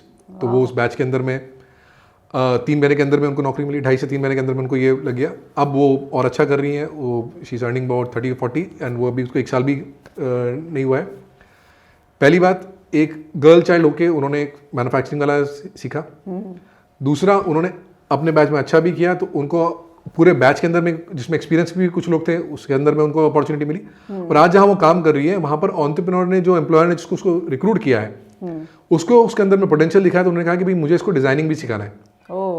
तो वो मेरा करियर जहाँ से मैंने शुरू किया था, कई बार लोग सोचते हैं कि यार मैं पसंद नहीं आ रहा, मुझे नहीं करना, बट ज़रूरी नहीं है। आपने जब वहाँ उसमें चालू किया तो आपकी अपॉर्चुनिटी आज इतनी है कि उसके थ्रू बनती चली जाएगी। तो अगर मैंने आज मैन्युफैक्चरिंग का या एंट्री प्रोग्राम जो हम बोलते हैं, एक हमारा जो foundational design program, foundational manufacturing program जब आपने किया, तो आपके पास में multiple opportunities designing to delivery के अंदर में क्रिएट हो जाती है। आज सेम ऐसे ही एक स्टोरी है जिसमें हमारे फीमेल स्टूडेंट्स में से 3 बच्चों को, इनको देखा देखी इनकी सिस्टर आई, सिस्टर ने अपने कुछ फ्रेंड्स को बोला, एक अगले बैच के अंदर में रिक्रूट हुए। एक एम्प्लॉयर आए, उन्होंने एक ही कैंडिडेट को नहीं, 3-4 कैंडिडेट्स को किया, और उन्होंने बोला कि मुझे आने वाले समय के अंदर में मेरे पूरे वर्कफोर्स जो है वो ऑल फीमेल स्टाफ करना है। That was a impact that happened, और तीनों बच्चे अभी वहाँ प्लेस्ड हैं, अप्रेंटिसशिप कर रहे हैं, और आगे वाले बच्चे के लिए भी वो और बच्चों को मोबिलाइज करने के उसमें हेल्प कर रहे हैं। दूसरी एक स्टोरी है कि स्किल से आप एम्प्लॉयमेंट ही जनरेट नहीं कर रहे हैं, एंटरप्रेन्योरशिप भी डेवलप कर रहे हैं, और क्या एक प्रोफेशनल भी इसको सीख सकता है। विजयवाड़ा की कहानी है ये। विजयवाड़ा का हमारी अकेडमी के अंदर में एक बडिंग एंटरप्रेन्योर कह सकते हैं उनको, कि उन्होंने 35 से 40 की उम्र के थे, जिन्होंने अपने कुछ और फील्ड में काम करते थे, उनका एक इंटीरियर का काम भी था। काम को साथ में छोड़ते हुए उन्होंने 2.5 से 3 महीने का ये जो हमारा प्रोग्राम होता है वो प्रोग्राम ज्वाइन किया, ताकि उन्हें एक सिस्टमैटिक तौर पर समझ आ सके कि ये मुझे क्या क्या चीज़ें करनी, कहाँ मैं लैक कर रहा हूँ, कौन से स्किल सेट चाहिए। उन्होंने वो 2.5 से 3 महीने का प्रोग्राम खुद तो किया ही एज एन एंटरप्रेन्योर। उन्होंने उसी बैच में से बच्चों को रिक्रूट भी किया। तो यहाँ एम्प्लॉयमेंट अपॉर्चुनिटी भी क्रिएट हो रही है, एंटरप्रेन्योरशिप अपॉर्चुनिटीज़ भी यहाँ पर बनती चली जा रही है। और तो ये भी एक काफ़ी स्टोरीज है ऐसी, मेरे पास बहुत सारी कहानियाँ हैं। एक और कहानी जो मेरे दिल के करीब है, 2017 वर्ल्ड स्किल्स की कहानी है। 2017 में जो बच्चा पहली बार सीख कर वो इंडिया को रिप्रेजेंट करने के लिए गया था, लेकिन वो जीत के नहीं आ पाया वहाँ पर, वो उसकी कहानी है। और वर्ल्ड स्किल से जुड़ी हुई इसके अंदर में कई कहानियाँ फिर एक से ज़्यादा एक जुड़ी हुई है। वो आया, उसने और अपने स्किल्स को, क्योंकि उसकी अच्छी ट्रेनिंग हुई थी, अच्छा उसको एक्सपोजर मिला, उसने कंपनी में ज्वाइन किया। आज उस कंपनी के अंदर में 5 से 7 साल ही हुआ इस बात को, वो वहाँ पर डिज़ाइन हेड है। उसके अंडर में उसने 5 से 6 लोगों की कोर टीम और उसके बाद में और उनके नीचे में टीम करी हुई है, and is earning per month 6 digit salary and more. Wow. किसने सोचा था कि एक बच्चा जिसने प्रॉपर डिग्री भी नहीं करी, ITI से केवल डिप्लोमा एक करा था, उसके बाद में ये प्रॉपर ट्रेनिंग ली और उसके साथ में वो कर दिया। उसने जब ये इंस्पायर किया, वहीं पर उस फैक्ट्री के अंदर में काम करने वाला एक बच्चा जो केवल वहाँ पर हाउसकीपिंग और वेटिंग का काम करता था, रेस्टोरेंट सर्विस का काम करता था, उसने कहा कि मुझे भी ये सीखना है। उस बच्चे ने अपने काम के अलावा 2019 की वर्ल्ड स्किल्स की तैयारी करने के ऊपर में अपना फोकस बिठाया। उसने वो कॉम्पिटिशन में पार्टिसिपेट किया, वो वहाँ जाके जीता नहीं, लेकिन वो आज वर्ल्ड स्किल्स का एक ट्रेनर बन गया है और उसने वो एक अपना एक विजन बना लिया, एक मिशन बना लिया है कि मुझे वर्ल्ड स्किल्स में बच्चों को तैयार करके जिताना है, जैसा बाकी देशों में होता है वैसा करना है। इनकी स्टोरी को देखते हुए कई और बच्चों ने पार्टिसिपेट किया और फाइनली इंडिया पहली बार एक मेडलियन, पिछली बार लियोन के अंदर में जब फ्रांस के अंदर में हुआ तब कैबिनेट मीटिंग के अंदर में पहली बार इंडिया मेडलियन ऑफ एक्सीलेंस वहाँ पर जीत के लाया। हम सिल्वर गोल्ड नहीं जीत पाए, लेकिन हम लोग ये जीत के पाए। ये करते करते में आज FFSC के साथ में ही कम से कम 4 से 5 लोगों के ऐसे वर्ल्ड स्किल्स ट्रेनर्स की टीम है जो 2017 में नहीं थी, और हम इसको और आगे बढ़ाने की बात कर रहे हैं। तो ये पावर ऑफ स्किल्स है कि आज ये चीज़ क्रिएट हो पा रही है। आज जो अकेडमीज़ में ट्रेनर्स हैं वो इन स्किल्स के थ्रू इसमें बढ़ पा रहे हैं। तो आज बच्चों के पास में अपॉर्चुनिटी है। और एक बात ये मैं सीक्रेट की तरह बोलना चाहूँगा, जो ओपन सीक्रेट कर देते हैं आप इसको, आप जब भी भीड़ में घुसने की कोशिश करोगे आपको दिक्कत आएगी। सही बात। जब खुला रास्ता होगा, थोड़ा कम चला हुआ रास्ता होगा, आसानी से जा सकते, लेकिन डर लगता है। आज सेम बात इंडिया में भी है। ऐसी कई नई फील्ड्स हैं, कैसी कई नई अपॉर्चुनिटीज़ हैं जिसको लोगों ने पहले नहीं देखा, इसलिए डर रहे हैं। लेकिन वहाँ पर अपॉर्चुनिटी बहुत ज़्यादा है, क्योंकि यहाँ पे भीड़ नहीं है ना। भीड़ नहीं है। हाँ, वहाँ पर आपके पास में फर्स्ट मूवर एडवांटेज है, आपके पास में वहाँ पर कुछ अच्छा नया करने का एडवांटेज है। रिस्क भी है लेकिन वो एडवांटेज भी है। तो आपको एज अ स्टूडेंट, आपको एज अ पेरेंट ये इवैल्यूएट करना है, क्योंकि एग्जाम्पल्स हैं अवेलेबल, इंडिया में नहीं होंगे, शायद बाहर अवेलेबल है, कि क्या ये चीज़ एक डेवलपिंग कंट्री के डेवलप होने के अंदर में रहेगी, क्या इसके अंदर करियर अपॉर्चुनिटी है, क्या मैं ये एक्वायर कर सकता हूँ और मैं कुछ कर सकता हूँ। अब यही चीज़ आप इंटीरियर फर्नीचर इंडस्ट्री पर देखिए, क्या आज इंटीरियर फर्नीचर इंडस्ट्री ग्रो हो रही है? हाँ, ग्रो हो रही है। क्या इसमें करियर अपॉर्चुनिटीज़ बढ़ रही हैं? हाँ, बढ़ रही है। क्या मार्केट में लोगों का काम दिख रहा है बढ़ते हुए? हाँ, दिख रहा है। क्या इसके अंदर में मैं स्किल्स एक्वायर कर सकता हूँ? क्या मेरे पास में डिज़ाइन, मैन्युफैक्चरिंग, मैनेजमेंट की अपॉर्चुनिटीज़ में है, मेरा इंटरेस्ट में, तो मैं इसमें कर सकता हूँ। तो आपको जब ये सारे बॉक्स टिक कर रहे हैं तो आपको एफर्ट मारना है कि हाँ, मुझे इसको अपना गोल बनाते हुए या कोई भी फील्ड को गोल बनाते हुए इसके अंदर अपना 100% देना है। तो आप उसमें ऑटोमेटिकली नेक्स्ट लेवल बढ़ते रहेंगे। ज़रूरी नहीं है कि आपने आज मैन्युफैक्चरिंग से चालू किया या आप हाथ से कर रहे थे तो आप पूरे जीवन भर वो हाथ से करोगे। हो सकता है आप स्पेशलिस्ट बन जाओ तो वही करो, हो सकता है कि आप एक कॉर्पोरेट बन जाओ, कल को आप एक बड़ा गोदरेज जैसा ऑर्गेनाइजेशन खोल लें, वो भी पॉसिबिलिटीज़ हैं। सो एक स्किल बेस्ड फोकस करते हुए अगर आपको चलेंगे तो आपके रास्ते आगे से आगे और खुलते हुए चले जाएंगे। और उसके बाद में भी अगर आपको डाउट रहता है तो आपके पास में ऐसे आज बहुत सारे काउंसलर्स हैं जो आपको स्किल एजुकेशन में क्या करना है, कैसे करना है, उसके ऊपर गाइड कर सकते हैं ताकि आप उसको सही ढंग से उसको चूज़ कर सकें। राहुल जी, कुछ की लर्निंग्स आप हमारे ऑडियंस को बताना चाहें प्लीज़। श्योर, मैं माइंडसेट के पर्सपेक्टिव से ज़रूर कुछ शेयर करना चाहूँगा। आज इंडिया में बहुत अपॉर्चुनिटीज़ हैं। अगर हम उस अपॉर्चुनिटी को सही ढंग से समझना सीख लेंगे, टैप करना सीख लेंगे, तो हमारे लिए लाइफ थोड़ी आसान हो जाएगी। मैं इसको एग्जांपल देके समझाता हूँ। आज ट्रेडिशनल जॉब्स के अलावा अगर हमने बाहर नहीं देखना चालू किया तो शायद हम नई अपॉर्चुनिटीज़ को टैप नहीं कर पाएंगे। तो एक पेरेंट या एक लर्नर के लिए मेरी, या एक यंग बच्चा जो है उसकी मेरी एडवाइस ही रहेगी कि ये ज़्यादा से ज़्यादा जानने की कोशिश करें। जो आज एक इन्फॉर्मेशन ओवरलोड है उसके अंदर में ये जानने की कोशिश करें कि किन फील्ड्स में अपॉर्चुनिटी है, कौन सी ऐसी फील्ड्स हैं जिसमें अपॉर्चुनिटी अभी तक टैप नहीं हुई है या आगे कंटिन्यूसली अपॉर्चुनिटी बढ़ती चली जाएगी। उस फील्ड के अंदर में अपॉर्चुनिटी में से मेरा इंटरेस्ट कहाँ है, क्योंकि हर एक फील्ड की जो हम बात करते हैं उसमें अलग अलग तरह की अपॉर्चुनिटीज़ अवेलेबल है। अगर मैं बात करता हूँ कोई फील्ड के अंदर में, जैसे इंटीरियर्स की अगर मैं बात करता हूँ या फर्नीचर की बात करता हूँ, तो डिज़ाइनिंग की अपॉर्चुनिटीज़ हैं, मैन्युफैक्चरिंग की अपॉर्चुनिटीज़ हैं, सेल्स की अपॉर्चुनिटी। तो मतलब हर एक फील्ड के अंदर में मेरी इच्छा के अनुसार कुछ ना कोई अपॉर्चुनिटीज़ होगी। जहाँ फील्ड में अभी बहुत ज़्यादा हाई लेवल ग्रोथ नहीं आई है वहाँ अपॉर्चुनिटीज़ अभी और ज़्यादा रहेगी। अगर हम बात करते हैं, वरना कई जगह जैसे हम बोलते हैं कि अनएम्प्लॉयड इंजीनियर घूम रहा है, वो क्यों है? क्योंकि अपॉर्चुनिटी विंडो जो है वो थोड़ा थोड़ा क्लोज होते जा रहा है। तो अगर ऐसी फील्ड हम देखते हैं एज अ पेरेंट और गार्जियन, तो हमारे को वो जो डर लगता है कि यार ये फील्ड में हम नहीं जा सकते हैं, वो हमारा डर बाहर निकलेगा। दूसरा, ट्राई करने से नहीं डरे। कंपेयर टू, यहाँ पर मैं कंपैरिजन करना चाहूँगा may be when I am was in school, तब भी और मेरे पेरेंट्स को उससे पहले भी रोटी कपड़ा मकान का फाइट था, एक अच्छा स्टैंडर्ड ऑफ लिविंग देने का फाइट था। आज के बच्चों को वो प्रेशर नहीं है। सही बात। आज उनको वो अननेसेसरी प्रेशर लेने की बात नहीं है। आज अगर आपने कुछ नहीं किया तो आपको खाने को नहीं मिलेगा, ऐसा नहीं है, या आपके घर पे रोटी कपड़ा मकान होगा, ऐसा नहीं है। अधिकतर लोग आज कुछ ना कुछ काम करके अपनी आमदनी कर सकते हैं। तो आज का आपका रिस्क एपेटाइट जो है वो बहुत बढ़ गया है, और आप अगर वो रिस्क नहीं लोगे तो आप वो अपॉर्चुनिटी को एनकैश नहीं कर पाओगे। बड़ी अच्छी उम्र है, आप रिस्क ले सकते हो, ट्राई कर सकते हो, और आप अपॉर्चुनिटी से एनकैश करने के ऊपर में काम कर सकते हो। क्योंकि अगर वो रिस्क आपका वर्कआउट कर जाता है, वो एक एडिशनल, वो एक चेंज जो आपने और एक जो अलग हट के थोड़ा सोचा वो वर्कआउट कर जाता है, तो आप एक अच्छी सक्सेस स्टोरी देख लेते हैं। आप यूट्यूब भरा हुआ है इस तरह के एग्जाम्पल से, जो आपने नए न्यू एज एंटरप्रेन्योर्स देखे हैं या न्यू एज सक्सेस स्टोरीज देखी है, वो सब उन लोगों की है जो लोगों ने ट्रेडिशनल काम नहीं किया है, तभी आज हम उनकी बात कर रहे हैं, आज उनकी सक्सेस स्टोरीज देख रहे हैं। कुछ हटके किया है।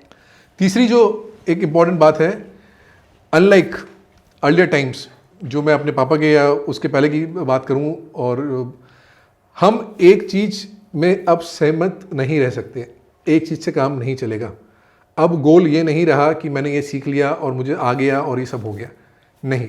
अब आपको लाइफ लॉन्ग लर्नर होना बहुत ज़रूरी है। तो ये माइंडसेट कि मुझे कुछ ना कुछ नया सीखते रहना है, अपनी ही फील्ड का सही, अपनी फील्ड से हटके सही, लेकिन उसमें अपग्रेड करते रहना ज़रूरी है। ये अब कोई ऑप्शन की बात नहीं है कि मैंने नहीं सीखा तो भी चल जाएगा। अब ये कंपल्सन की बात है, ये नेसेसिटी की बात है। अगर मैंने आज अपने काम को करने का बेहतर तरीका नहीं सीखा, जैसे अभी आज एआई आ रहा है, तो मुझे ये नहीं देखना कि एआई से मैं क्या मुझे ये सोचना है कि मैं एआई से क्या बेटर अपने काम में कर सकता हूँ। क्या मैं जो पहले रिपोर्ट बनाता था उसको रिव्यू करने के अंदर में मुझे 2-3 दिन लगते थे, क्या मैं वो रिव्यू करने में एआई की हेल्प ले सकता हूँ? क्या मैं जो रिसर्च करता था वो रिसर्च को मैं थोड़ा बेटर वे में कर सकता हूँ? क्या मैं कुछ डॉक्यूमेंट बनाना चाहता हूँ या मैं किसी बारे में इन्फॉर्मेशन लेना चाहता हूँ, क्या मैं उससे, तो आपका यूज़ केस के हिसाब से आपको पता पड़ जाएगा।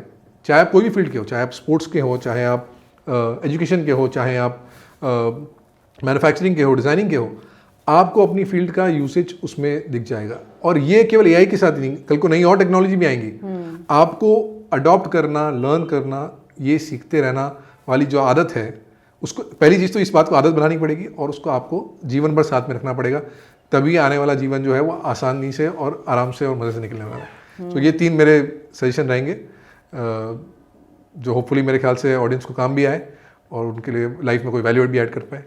That's all. Very nice. तो राहुल जी, आपको क्या लगता है कि इंडिया में अपॉर्चुनिटीज़ ज़्यादा हैं या बाहर, और हमारे यूथ को या बच्चों को बाहर जाना चाहिए जॉब वगैरह के लिए, या ये इंडिया बेटर ऑप्शन है?